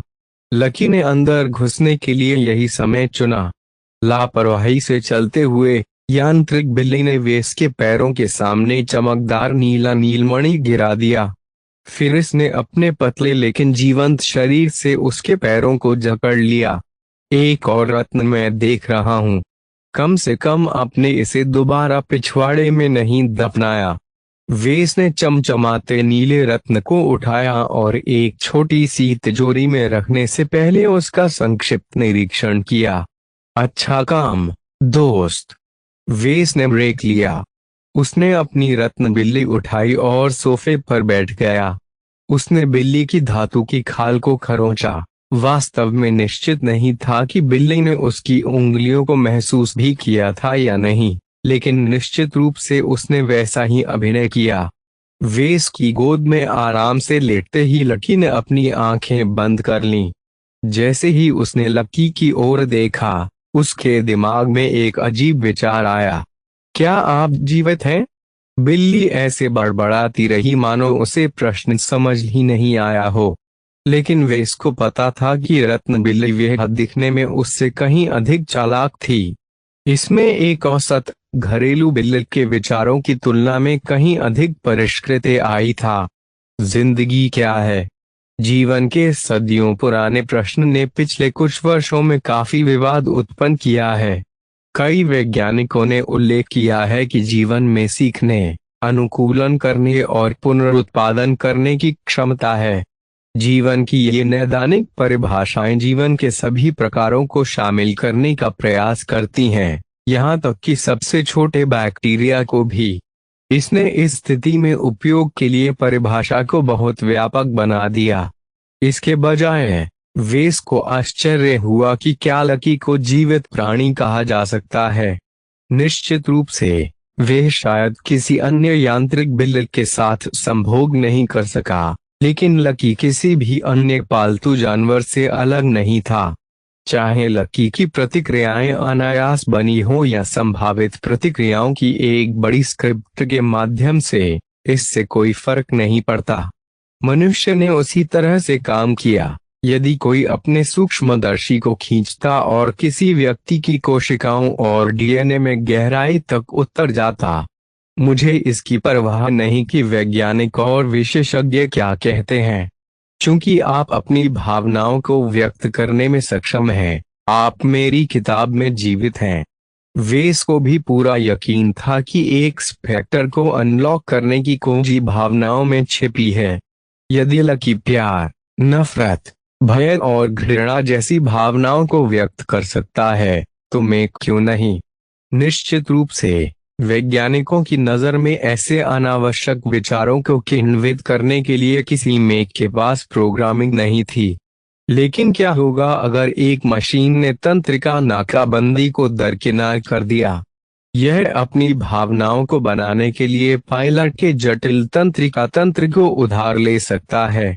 चूंकि मशीन तंत्रिका रूप से अपने पायलट के मस्तिष्क से जुड़ी हुई थी, इसलिए इसकी भावनाएं पायलट की अपनी भावनाओं को प्रतिबिंबित करती थीं।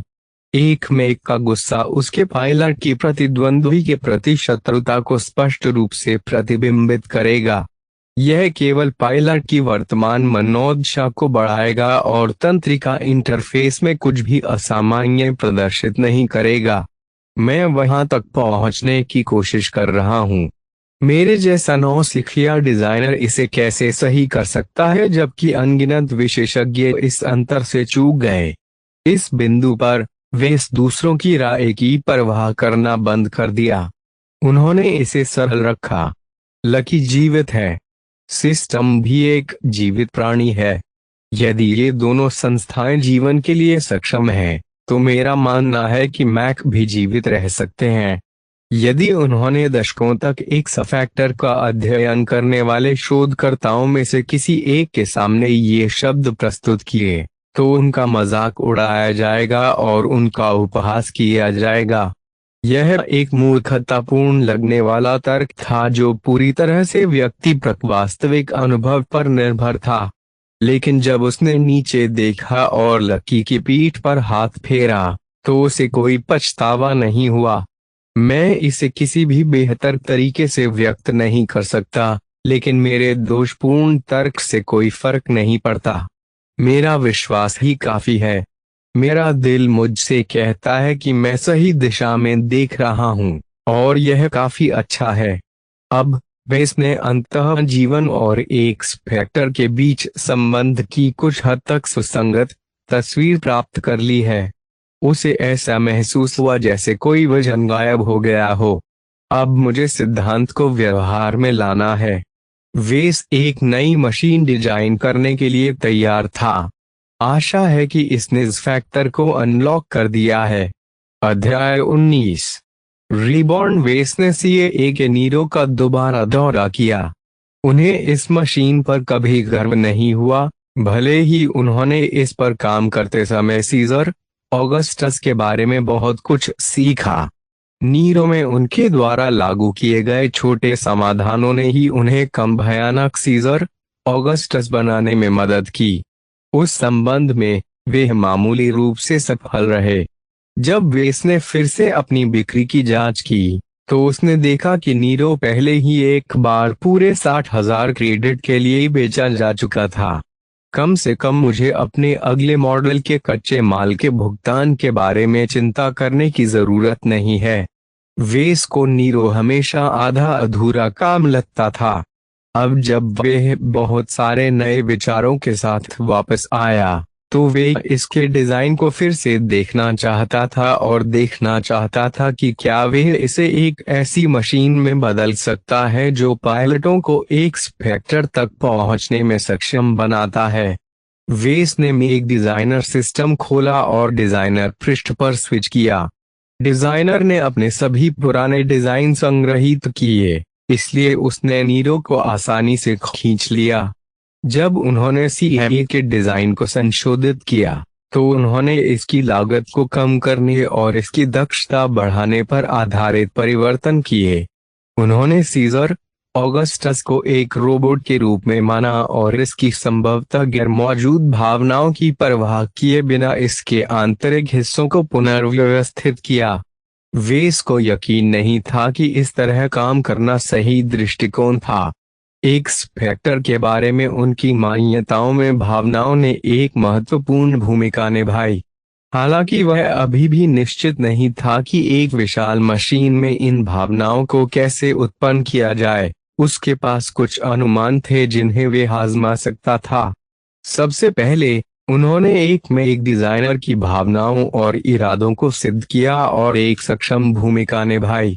दूसरे शब्दों में, एक नई मशीन के डिजाइन और निर्माण में उसकी अपनी भावनाएं बह गईं। इस विचार का सुराग सेराफिम को डिजाइन करने की परिस्थितियों को याद करने से मिला। बर्फ से ठंडे डिजाइनर जो अपने डिजाइनों में बमुश्किल कोई जुनून रखते हैं, वे कभी भी इन मैचेस में जीवन की झलक नहीं जगा सकते। जब वेस ने फैंटम, नोमैड और नीरो पर काम किया, तो उन्होंने लगातार अपने नुकसान को कम करते हुए अपने लाभ को अधिकतम करने की कोशिश की। हालांकि वह उत्साहित था, फिर भी उसने अपने काम में अत्यधिक जुनून नहीं लगाया। खिलौनों से अत्यधिक बोझ होने के बावजूद सेराफिम को जुनून के साथ डिजाइन किया गया था। वेस को उस समय अनुभव की गई भावनाएं स्पष्ट रूप से याद थीं। वह अपनी पहली बिक्री और अपने दूसरे ट्यूटोरियल मिशन के पूरा होने पर बहुत खुश हुआ। उन्हें संसाधनों का अप्रत्याशित लाभ मिला और वे ढेर सारे वर्चुअल कंपोनेंट लाइसेंस खरीदने के नशे में भी डूब गए। ऐसे प्रभावित मन के साथ वे सीधे एक रंगीन मेक डिजाइन करने के काम में लग गया जो अत्यधिक खुशी और जुनून का प्रतीक था। ये सभी वही भावनाएं थीं जो थैसविंथ स्नैप ने तब महसूस की थीं जब उसने अपना सर्वश्रेष्ठ प्रदर्शन किया था। वेस ने एक साहसिक विचार बनाया। डिजाइनर, मेक और पायलट द्वारा व्यक्त की गई भावनाओं के संरेखण ने निर्धारित किया कि क्या वे एक स्पेक्टर का उत्पादन कर सकते हैं।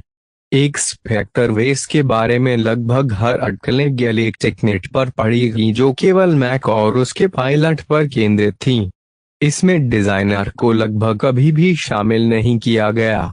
अगर उन्होंने ऐसा किया भी, तो उन्होंने डिजाइनर के भौतिक उद्देश्यों पर ध्यान केंद्रित किया, न कि उसकी भावनात्मक मांगों पर।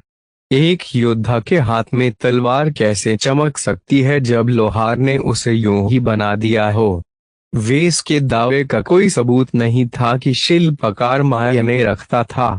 जहां तक मानवता जानती थी, भावनाएं ऊर्जा के बंडल नहीं थीं जिनका भौतिक ब्रह्मांड में एक निश्चित अस्तित्व था। यह निश्चित रूप से अत्यधिक असंभावित लग रहा था कि जब वेस ने सेराफिम को डिजाइन और निर्मित किया, तो उसने किसी तरह से इसे किसी प्रकार की जादुई मानसिक ऊर्जा के साथ जोड़ दिया। नहीं, शायद रहस्य उद्देश्य और इरादे में छिपा है। मेक डिजाइनर की प्रबल भावनाओं ने उसके इरादे को तेज कर दिया। किलेबंदी को तोड़ने के लिए डिजाइन की गई एक मशीन में न केवल वे भौतिक गुण होंगे जो इसे ऐसा कार्य करने में सक्षम बनाते हैं, बल्कि इसे डिजाइनर के सफल होने के इरादे से भी बनाया जाएगा। समान इच्छा रखने वाले पायलट के साथ मिलकर इस तरह की मशीन ने एक ही मशीन में सभी तीन संस्थाओं के इरादे को स्पष्ट कर दिया।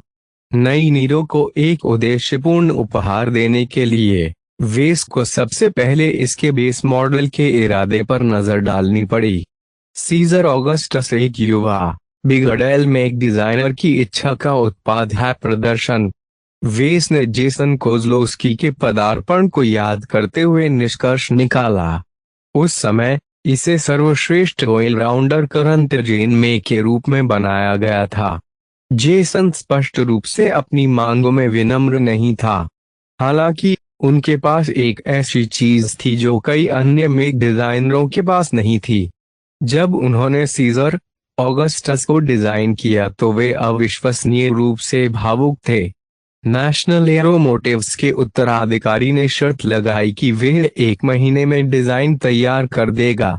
यदि जेसन ने अपने ऊपर इतने दबाव के साथ पूरी तरह से मूल डिजाइन तैयार करने में केवल 1 महीना बिताया, तो उसने अपनी रचनाओं में जो भावनाएं व्यक्त की वे बहुत अधिक होंगी। मैंने सीजर ऑगस्टस का अपमान किया है। वेस को उस समय का एहसास हुआ जब उन्होंने स्टॉक मॉडल और नीरो के आभासी संस्करण तैयार किए थे। भले ही उन्होंने उन्हें एक अनुकरण में तैयार किया था, लेकिन जीवन जैसी परिस्थितियों का मतलब था कि उन्हें जो निराशा और कठिनाइयां महसूस हुईं, वे उनके अंतिम उत्पादों पर खर्च हो गई होंगी। मुझे अपना मूड ठीक करना होगा। जेसन के जुनून का अनुकरण किए बिना नीरो को फिर से डिजाइन करना बस एक और आधा अधूरा परिणाम देगा। वेस को ऐसा महसूस हुआ मानो उसे एक मंच पर जाकर अभिनय शुरू करने के लिए मजबूर किया गया, जबकि उसके पास कोई अनुभव नहीं था।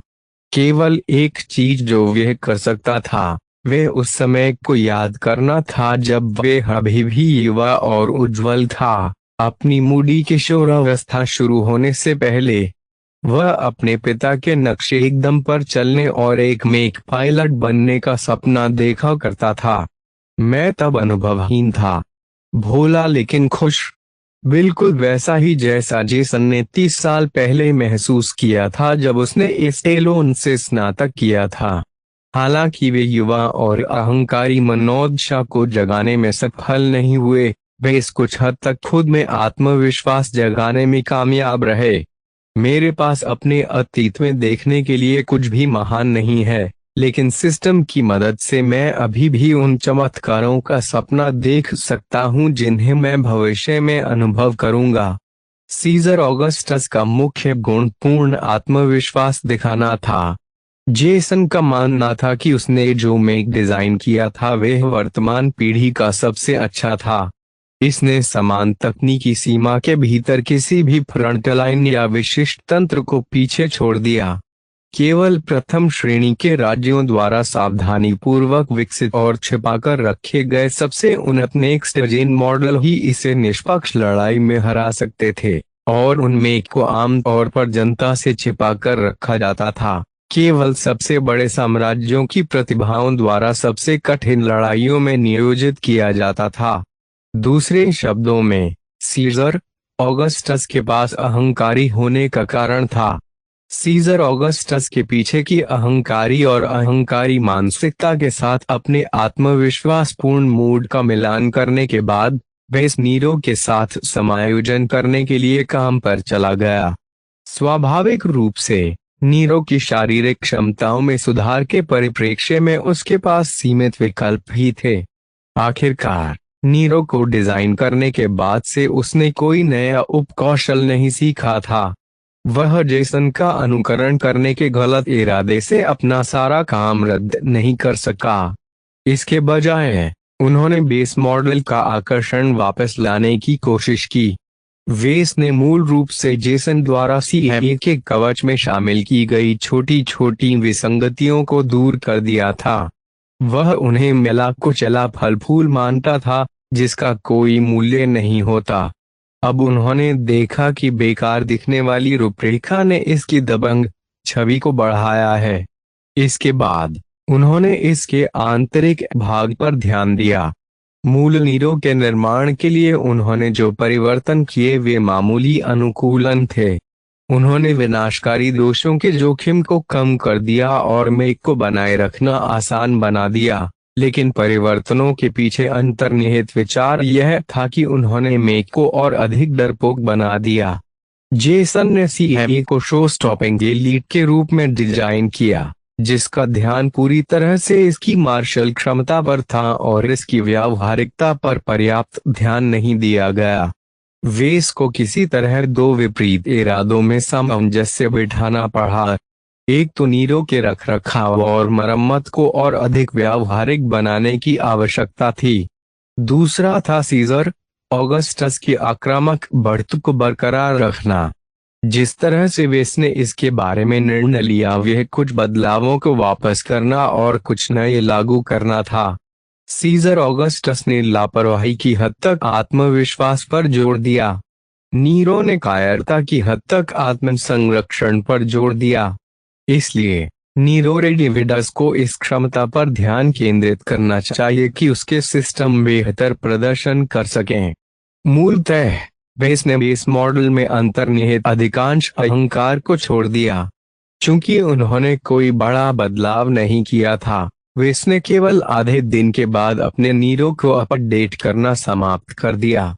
वेस द्वारा अंतिम रूप देने के बाद उन्होंने सिस्टम को अपने पुनः डिजाइन किए गए संस्करण का मूल्यांकन करने दिया। प्राचीन रोमन सम्राट के मृतकों में से जीवित होने की कुछ संदिग्ध किंवदंतियों के बाद उन्होंने उपयुक्त रूप से इसका नाम नीरो रेडिविवस रखा। वेस ने कल्पना की कि वह अपने पुराने काम को वापस जीवंत करने में सफल हो गया है। डिजाइन मूल्यांकन CA1B नीरो रेडिविवस भिन्न नाम CA1B नीरो रेडिविवस आधार मॉडल सीजर ऑगस्टस CA1 मूल निर्माता नेशनल एरोमोटिव वजन वर्गीकरण मध्यम भारी अनुशंसित भूमिका संभ्रांत मोहरा कवच ए वहन क्षमता सौंदर्य शास्त्र B धैर्य D ऊर्जा दक्षता D लचीलापन E मारक क्षमता B अखंडता E गतिशीलता D खोलना C x factor E defence 4% प्रदर्शन सुधार 3% कुल मिलाकर मूल्यांकन एक अनुकूलित डिजाइन जो मूल में बमुश्किल सुधार करता है। हालांकि इसे बनाना और मरम्मत करना थोड़ा आसान है, लेकिन यह संस्करण बमुश्किल कोई लाभ प्रदान करता है। अन्य वेरिएंट्स के बीच दुर्लभ इस डिजाइन ने बेस मॉडल के एक्स फैक्टर को प्रभावित नहीं किया है। इसके बजाय इसने अपनी उपस्थिति की छाया बरकरार रखी है। पिछली पीढ़ी के मेक के मूल डिजाइन को पूरा करने पर आपको 50 डिजाइन पॉइंट प्राप्त हुए हैं। आपको एक एक्स फैक्टर के अंश के साथ एक में एक डिजाइन करने के लिए 100 डिजाइन पॉइंट प्राप्त हुए हैं। हाँ, मैंने इसे काम पर लाने के लिए बस इतना ही किया। वेस को खुशी हुई। वह फिनिश लाइन तक पहुंचने के लिए खुश था क्योंकि उसने इतना काम किया था। उन्हें प्राप्त डीपी के अप्रत्याशित लाभ से भी मदद मिली। कम से कम वेस को सिस्टम से कुछ संकेत मिले कि प्रशंसित एक्स फैक्टर को फिर से बनाने के उनके प्रयास सफल रहे। मैंने अपना सारा समय बर्बाद नहीं किया है। वेस ने एक पल इंतजार किया, लेकिन और कुछ नहीं हुआ था। सिस्टम, मैंने मिशन पूरा कर लिया है। क्या तुम मुझे इनाम नहीं दोगे? कृपया मिशन को पूरा करने के लिए अपना डिजाइन बनाना जारी रखें। नीरो रेडिविवस की अपर्याप्तताओं के बावजूद इसने एक्स फैक्टर को उजागर करने की संभावना की पेशकश की, लेकिन जाहिर तौर पर यह संभावना पर्याप्त नहीं थी। उन्हें डिजाइन को जीवंत बनाकर इसके अस्तित्व को साबित करना था। मुझे पूरा यकीन है कि मिशन में कहा गया है कि एक में एक डिजाइन करना पर्याप्त होना चाहिए। क्या आप बस इतना चाहते हैं कि मैंने जो शुरू किया था उसे पूरा कर दूं? अभ्यास करने में कोई दिक्कत नहीं हुई। मैं भी यह कर सकता हूं। लेकिन पहले आइए मेरी डीपी खर्च करें। उनके फैंटासिया वेरिएंट को कई 100 बार बेचने के लिए पर्याप्त समय बीत चुका था। हालांकि उनकी बिक्री की प्रवृत्ति में गिरावट शुरू हो गई थी, और जबकि वे केवल एक बार सीजर ऑगस्टस और नीरो को बेचने में कामयाब रहे, उनके उच्च स्तर के बिकने पर अधिक डीपी प्राप्त हुई। नीरो रेडिविडस को डिजाइन करने के लिए पुरस्कार के रूप में प्राप्त डीपी के साथ वेस ने स्किल ट्री में मीडियम वेट आर्मर ऑप्टिमाइजेशन उपकौशल खरीदने के लिए पर्याप्त अंक बचाए। मैं 3D प्रिंटर प्रोफिशिएंसी आई अपग्रेड खरीदना पसंद करूंगा क्योंकि मुझे अभी भी सीजर ऑगस्टस के हिस्सों को पुनः प्रस्तुत करने में परेशानी हो रही है, लेकिन नया लाइसेंस प्राप्त होने के बाद मुझे वास्तव में यह सीखने की जरूरत है कि कवच के साथ कैसे काम किया जाए। यह प्राथमिकताओं का मामला था। कवच को संशोधित करने में अधिक कुशल हुए बिना वे सीजर ऑगस्टस के लिए नए कवच को अनुकूलित करने में विफल हो सकता है। यदि उसने डिजाइन में गड़बड़ी की तो वह मूल्यवान लाइसेंस बर्बाद कर देगा। उसने यह देखने के लिए अपना स्टेटस दोबारा जांचा कि क्या कुछ और बदला है। स्थिति नाम वेस लार्किंसन, पेशा नौसिखिया में एक डिजाइनर, विशेषज्ञता कोई नहीं, डिजाइन बिंदु 74 गुण, ताकत 0.7, निपुणता 0.7, धैर्य 0.6, बुद्धिमत्ता 1.2, रचनात्मकता 1, एकाग्रता 1.1, तंत्रिका योग्यता 1, कौशल विधानसभा नौसिखिया 3D प्रिंटर प्रवीणता आय, असेंबलर प्रवीणता आय, व्यापार शिक्षु कंप्यूटर विज्ञान, अक्षम विद्युत अभियंत्रण नौसिखिए अंकशास्त्र, अक्षम यांत्रिकी, अप्रेंटिस जूरी रिगिंग आय, स्पीड ट्यूनिंग आय, धातु कर्म शिक्षु तत्वमीमांसा, अक्षम भौतिक विज्ञान नौसिखिया हल्के कवच अनुकूलन आय, मध्यम वजन कवच अनुकूलन आय, मूल्यांकन नौसिखिया क्षेत्र में एक कदम हासिल किया। आश्चर्यजनक रूप से उन्हें अपने केंद्रित शोध से कुछ लाभ प्राप्त हुए। साक्षात्कार पढ़ने और देखने में उन्होंने जो लंबा समय बिताया उससे उनकी एकाग्रता में 0.1 अंक की वृद्धि हुई। बिखरे हुए लेकिन विविध सिद्धांत जो उन्होंने स्वयं सीखे और तैयार किए, उन्हें भी सिस्टम द्वारा मान्यता प्राप्त हुई, जिसके परिणाम स्वरूप मेटाफिजिक्स नामक एक नया उपकौशल सामने आया। ऐसा लगता है जैसे आप स्वीकार करते हैं कि तत्वमीमांसा में योग्यता है। वेस ने सिस्टम पर संकोचपूर्वक टिप्पणी की। इसने उत्तर देना उचित नहीं समझा। कंधे उछाते हुए वेस अपने कौशल वृक्ष की ओर वापस चला गया और देखा कि तत्वमीमांसा उपवृक्ष एक विशेष स्थिति में थे। उन्होंने बहुत सारे चिन्ह देखे, लेकिन उनके नाम और विवरण धुंधले हो गए। वह उन्हें अनलॉक करने के लिए अपनी डीपी भी खर्च नहीं कर सका। उसे एक्स फैक्टर में महारत हासिल करने के लिए धोखाधड़ी करने की अनुमति नहीं थी। इसने केवल इसके मूल्य को रेखांकित किया। खैर, वह इसका बाद में पता लगा सकेगा। सबसे पहले उन्हें अपनी धारणाओं को साबित करने और मिशन को पूरा करने के लिए नीरोरेडिविडस का निर्माण करना पड़ा। सबसे पहले मुझे फिर से सही मानसिकता में आने की जरूरत है। मैं निर्माण प्रक्रिया को एक घरेलू काम नहीं मान सकता। उन्होंने आत्मविश्वासपूर्ण और भरोसेमंद रवैया रखते हुए नए नीरों के निर्माण पर काम शुरू किया। इसे घंटों तक बनाए रखना हमेशा आसान नहीं होता था। अपने मूड को ताज़ा रखने के लिए वे अक्सर ब्रेक लेते थे। इसके कारण उन्हें नीरोरेडिविडस को पूरा करने में 2 गुना समय लगा। लेकिन जब उन्होंने अंतःपूर्ण मॉडल के परीक्षण और निदान को पढ़ा तो उन्हें एक सुखद आश्चर्य हुआ। उसकी लड़खड़ाहट के बावजूद नीरोरेडिविडस में वास्तव में सुधार हुआ था। इसका निर्माण थोड़ा सुचारू हो गया, जिससे कम घटिया हिस्से सामने आए। इस सुधार से असेंबली प्रक्रिया में मदद मिली, जहां वेस ने खराब फिटिंग वाले हिस्सों को एक साथ जोड़ने में बहुत कम समय बिताया। आखिरकार मेरा काम पूरा हो गया, वेस ने आप भरी। उन्होंने अपने स्टोर पेज पर जाकर अपने कैटलॉग से पहला नीरो हटा दिया और इसमें जोड़ दिया नीरोरेडिविडस इसकी जगह लेगा। सिस्टम ने अंततः वेस को वह दिया जिसके वे हकदार थे। मिशन पूरा करने के लिए बधाई। एक्स फैक्टर को समझने की राह लंबी और उबड़-खाबड़ है। सड़क के अंत में कई मंजिलें हैं। अपने आप पर विश्वास रखें और अपने लिए अद्वितीय अंतिम बिंदु की ओर आगे बढ़ें। आपको 68 वर्षीय यादृच्छिक मध्यम कवच उत्पादन लाइसेंस लॉटरी टिकट प्राप्त हुआ है।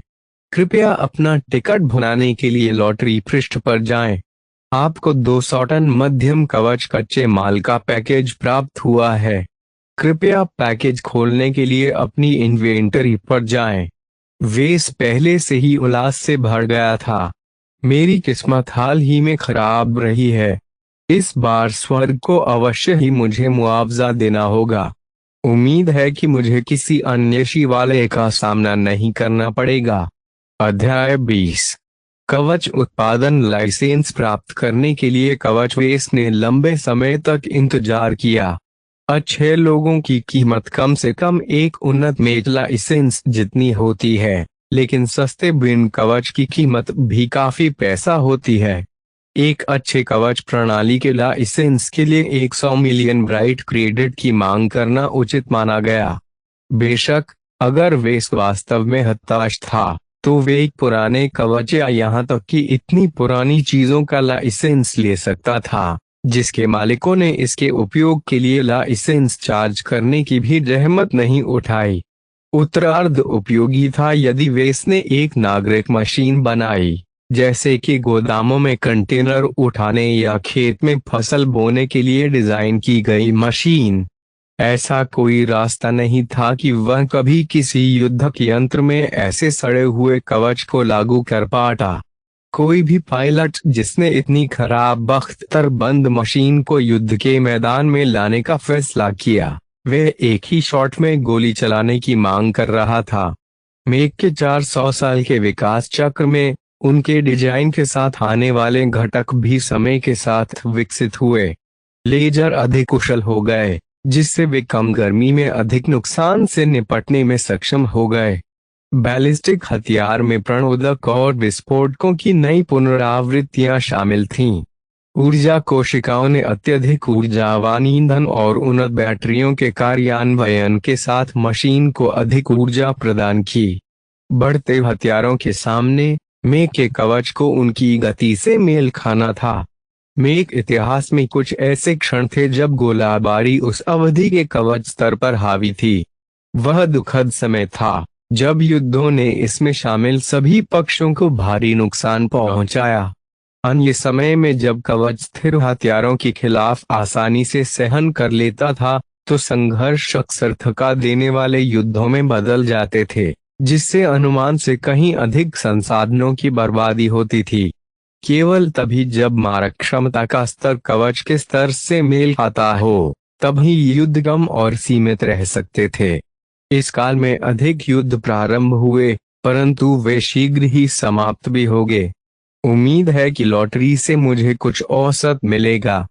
वेस को एक और अच्छा लाइसेंस जीतने की कोई इच्छा नहीं थी। सीजर ऑगस्टस पहले से ही काफी बुरा था। वह किसी प्रकार की सुपर डीलक्स कवच प्लेटिंग के साथ अपने खर्चों को बढ़ाना नहीं चाहता था, जिसके उत्पादन के लिए विशेष मशीनरी की आवश्यकता होती थी। जब भाग्य का पहिया दिखा, तो वेस ने राहत की सांस ली। कम से कम यह फिर से बकवास शिवालय नहीं है। वेस को जिस एकमात्र चीज के बारे में चिंता करनी थी, वह बेहद सस्ता कवच लाइसेंस प्राप्त करना था। सीजर ऑगस्टस को काम करने के लिए एक निश्चित मानक के कवच की आवश्यकता थी। पिछली पीढ़ी से पुरानी कोई भी चीज युद्ध के मैदान में बेकार थी। यहाँ तक कि कुछ नई मिश्र धातुएं भी काम नहीं करेंगी यदि उनका लक्ष्य बाजार के निचले हिस्से को लक्ष्य करना है। मुझे शुभकामनाएं दें, भाग्यशाली। उसकी रत्न बिल्ली निस्वार्थ भाव से म्याऊं म्याऊं कर रही थी, यहाँ तक कि उसने होलोग्राफिक पुरस्कार चक्र की ओर देखना भी गवारा नहीं किया। अपने नाम के बावजूद लकी ने अब तक वेस को अधिक भाग्य जुटाने में मदद नहीं की थी। हालांकि उसके पास अभी भी अपने उपयोग थे, इसलिए वेस ने बस अपनी बिल्ली का सिर घुमाया और पहिया घुमाया। जैसे ही पहिए के पिन पॉइंटर से टकराते थे, वर्कशॉप में खड़खड़ाहट की आवाजें गूंजने लगती थीं। कवच की विभिन्न अलग अलग प्लेटें इतनी तेजी से घूमती हैं कि वेस उनके नाम नहीं पहचान पाता। लगभग 30 सेकंड तक लगातार घूमने के बाद पहिया धीमा हो गया। वेस अब लेबल पढ़ने में सक्षम था, लेकिन वे उनके ब्रांडों को पहचानने में विफल रहा। हर साल बहुत सारे उत्पाद पेश किए जाते हैं, नाम वास्तव में मायने नहीं रखते। मुझे केवल उनकी क्षमताओं की परवाह है। पहिया रुकने से पहले कुछ सस्पेंस भर्रे से कंडों तक अपनी एड़ियों को खींचता रहा। सूचक प्लेट के एक भूरे रंग के टुकड़े पर गिरा। बधाई हो, आपको निम्नलिखित कवच घटक का 68 वर्षीय उत्पादन लाइसेंस प्राप्त हुआ है। मार्लिन सॉल्यूशंस 1000 ने 4F 5वीं पीढ़ी। यह थोड़ा सस्ता लगता है। सभी वेस को कहना पड़ा कि यह और भी बुरा हो सकता है। जैसे ही उन्होंने कवच की विशिष्टताओं का अध्ययन किया और गैलेक्टिक नेट पर अधिक जानकारी मांगी, उन्हें एहसास हुआ कि उनकी बुरी किस्मत फिर से आ गई है। कम से कम उसे गंभीर क्षति नहीं हुई थी। 1000 ने 4F वास्तव में कवच का एक दलदल मानक टुकड़ा था। यह लोकप्रिय भी था क्योंकि मार्लिन ने इसके फॉर्मूले को 5 पीढ़ियों के लिए नवीनीकृत करने का विकल्प चुना था। छोटे और मध्यम आकार के मेक निर्माताओं के पसंदीदा HRF को अच्छी गुणवत्ता वाले कवच चढ़ाना का उत्पादन करने के लिए एक जटिल विनिर्माण प्रक्रिया की आवश्यकता होती है। कानून प्रवर्तन या गृहीय रक्षक रेजिमेंट जैसे औसत दूसरी पंक्ति के उपकरणों के लिए अच्छी गुणवत्ता। HRF की 5वीं पीढ़ी सौभाग्य से वर्तमान पीढ़ी के कवच के रूप में योग्य है। इसकी बुनियादी विशिष्टताएं बेन थीम प्लानेटरी गार्ड ने उनके चचेरे भाई मेलिंडा द्वारा संचालित मैच से कमतर नहीं थीं। HRF के प्रदर्शन में वास्तव में कोई अद्वितीय मजबूत बिंदु नहीं था, न ही इसमें कोई स्पष्ट कमजोरियां थीं। इसका मुख्य लाभ लागत था। इसके फार्मूले में किसी विदेशी कच्चे माल का उपयोग नहीं किया गया, केवल व्यापक रूप से उपलब्ध खनिजों और सिल्लियों की एक बड़ी मात्रा का उपयोग किया गया। इसके नाम में HR अत्यधिक परिष्कृत है, जिसका अर्थ है कि उन सभी सामग्रियों के उपयोगी हिस्सों को निकालने और उन्हें एक ही प्लेट में संयोजित करने में बहुत अधिक ऊर्जा लगती है। इस प्रकार कवच के उत्पादन से बहुत सारे अपशिष्ट उत्पाद उत्पन्न हुए। वेस की कोम यूनिट एक नए संदेश के आगमन से पिंक हो गई। सीजर ऑगस्टस की तरह सिस्टम की शेल कंपनियों में से एक ने उसे गैलेक्टिक नेट के माध्यम से HRF के लिए उत्पादन लाइसेंस भेजा। लाइसेंस समझौते की जांच करने के बाद और कुछ भी गलत नहीं पाए जाने पर उन्होंने इस पर हस्ताक्षर किए और इसे फर्जी संस्थान को वापस भेज दिया। सिस्टम बाकी कागजी कार्यवाही का ध्यान रखेगा, जैसे मार्लिन सॉल्यूशंस और मैच ट्रेड एसोसिएशन की स्थानीय शाखा में उसके लाइसेंस का पंजीकरण करना। इसके बाद उसने कच्चे माल का अपना आभासी बक्सा खोला। कंटेनरों का एक बड़ा सेट वेस के भंडारण क्षेत्र में फेंक दिया गया, जिससे वे लगभग आधा भर गया। उन्हें खोलकर अंदर देखने पर सीलियां, खनिज पदार्थ और पाउडर से भरे साफ सुथरे बक्से दिखे।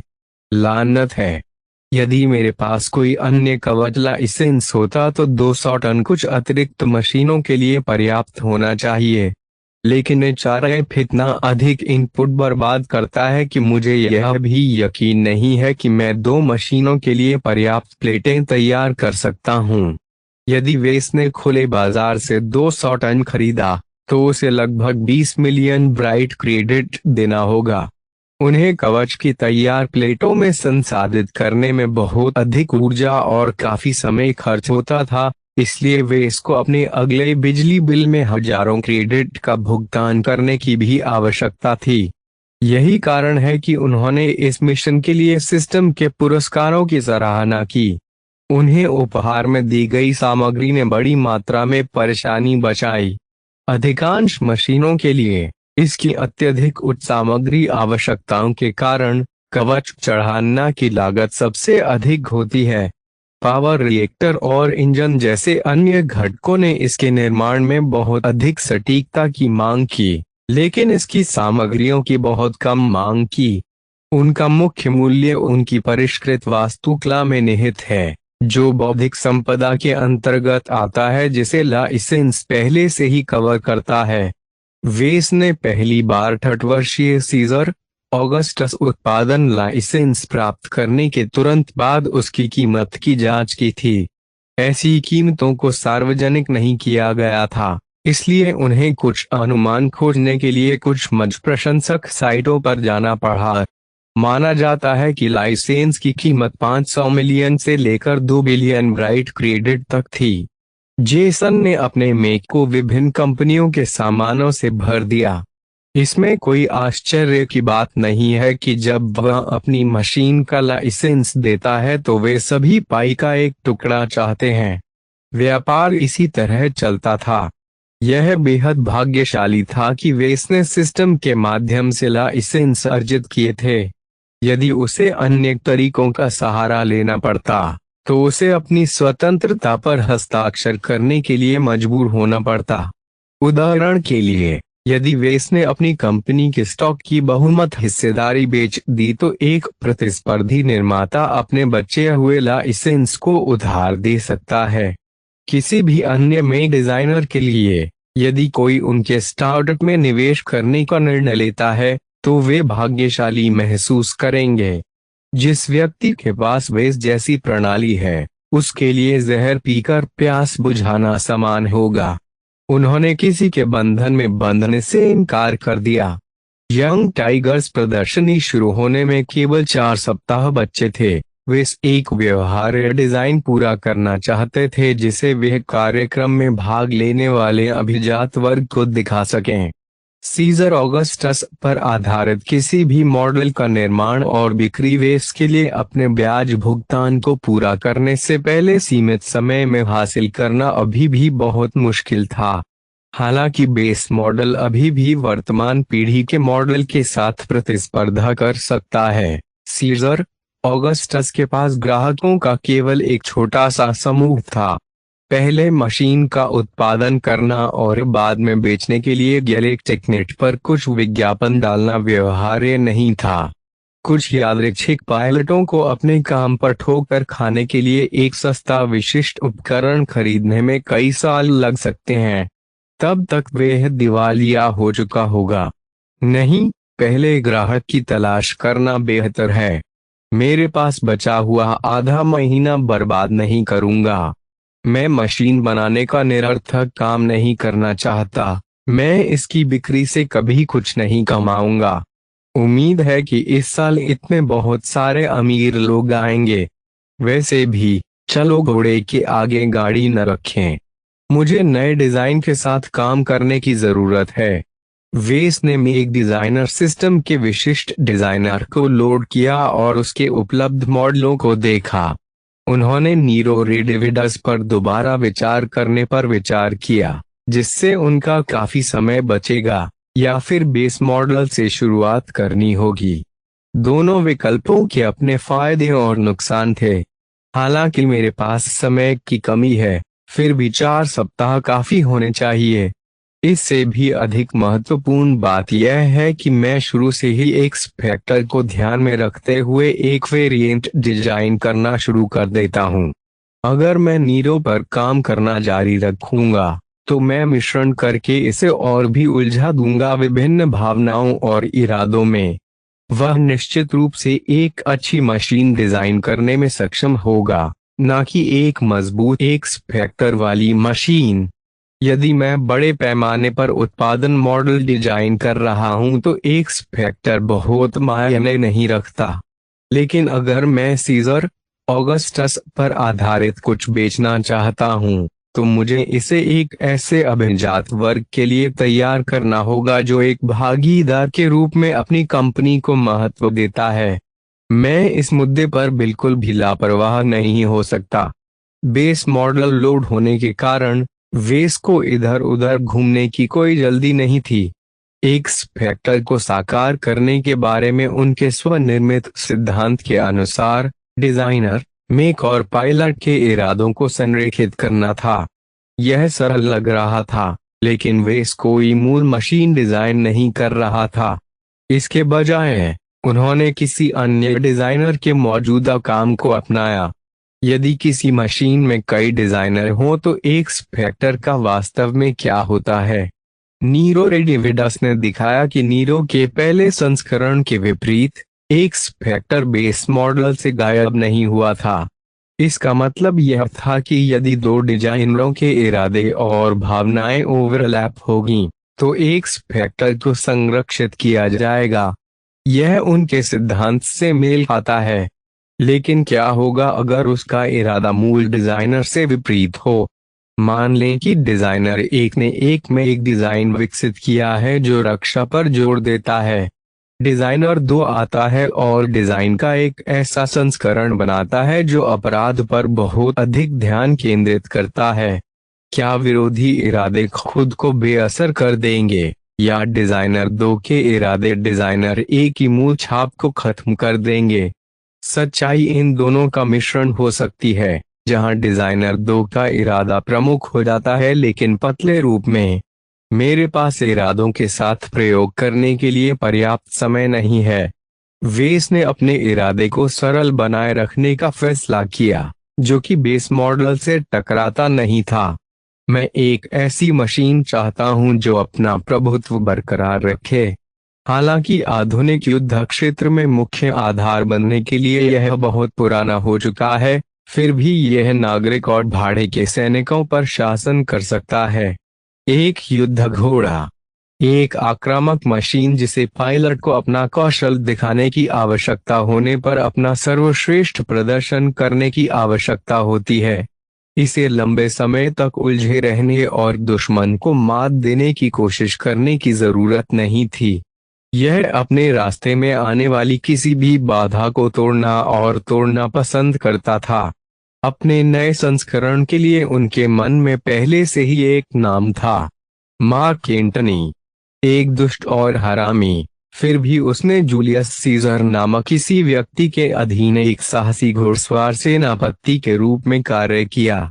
बाद में वह उस व्यक्ति के प्रतिद्वंदी बन गया जिसे अंततः सीजर ऑगस्टस कहा जाने लगा और उसकी मृत्यु हो गई क्योंकि वह उतना सक्षम नहीं था। आपका होना बेकार है, लेकिन आपके नाम के अनुरूप एक उपयुक्त कहानी प्रदान करने के लिए मैं आपको धन्यवाद देता हूँ। मार्क एंटनी का इतिहास इस बात के समान है कि कैसे वेस ने अपनी भूमिका और आधार मॉडल के संबंध में अपनी मशीन की कल्पना की थी। मार्क एंटनी सीजर ऑगस्टस का सस्ता और कम बख्तरबंद संस्करण होगा। इसे अपने विरोधियों को अपनी कमजोरियों का फायदा उठाने से रोकने के लिए अपने आधार मॉडल के आक्रामक अहंकार को बनाए रखना चाहिए या उसका विस्तार भी करना चाहिए। अब जब वेस ने अपने भविष्य के डिजाइन के उद्देश्य की एक मजबूत छवि बना ली है, तो वे अंततः इस बार वास्तविक रूप से काम करना शुरू कर सकता है। आइए कवच से शुरू करें। यह अब तक का सबसे बड़ा काम है और मुझे मूल मॉडल के कवच को थोक में बदलने की जरूरत है। इसमें थोड़ा समय लगने वाला है,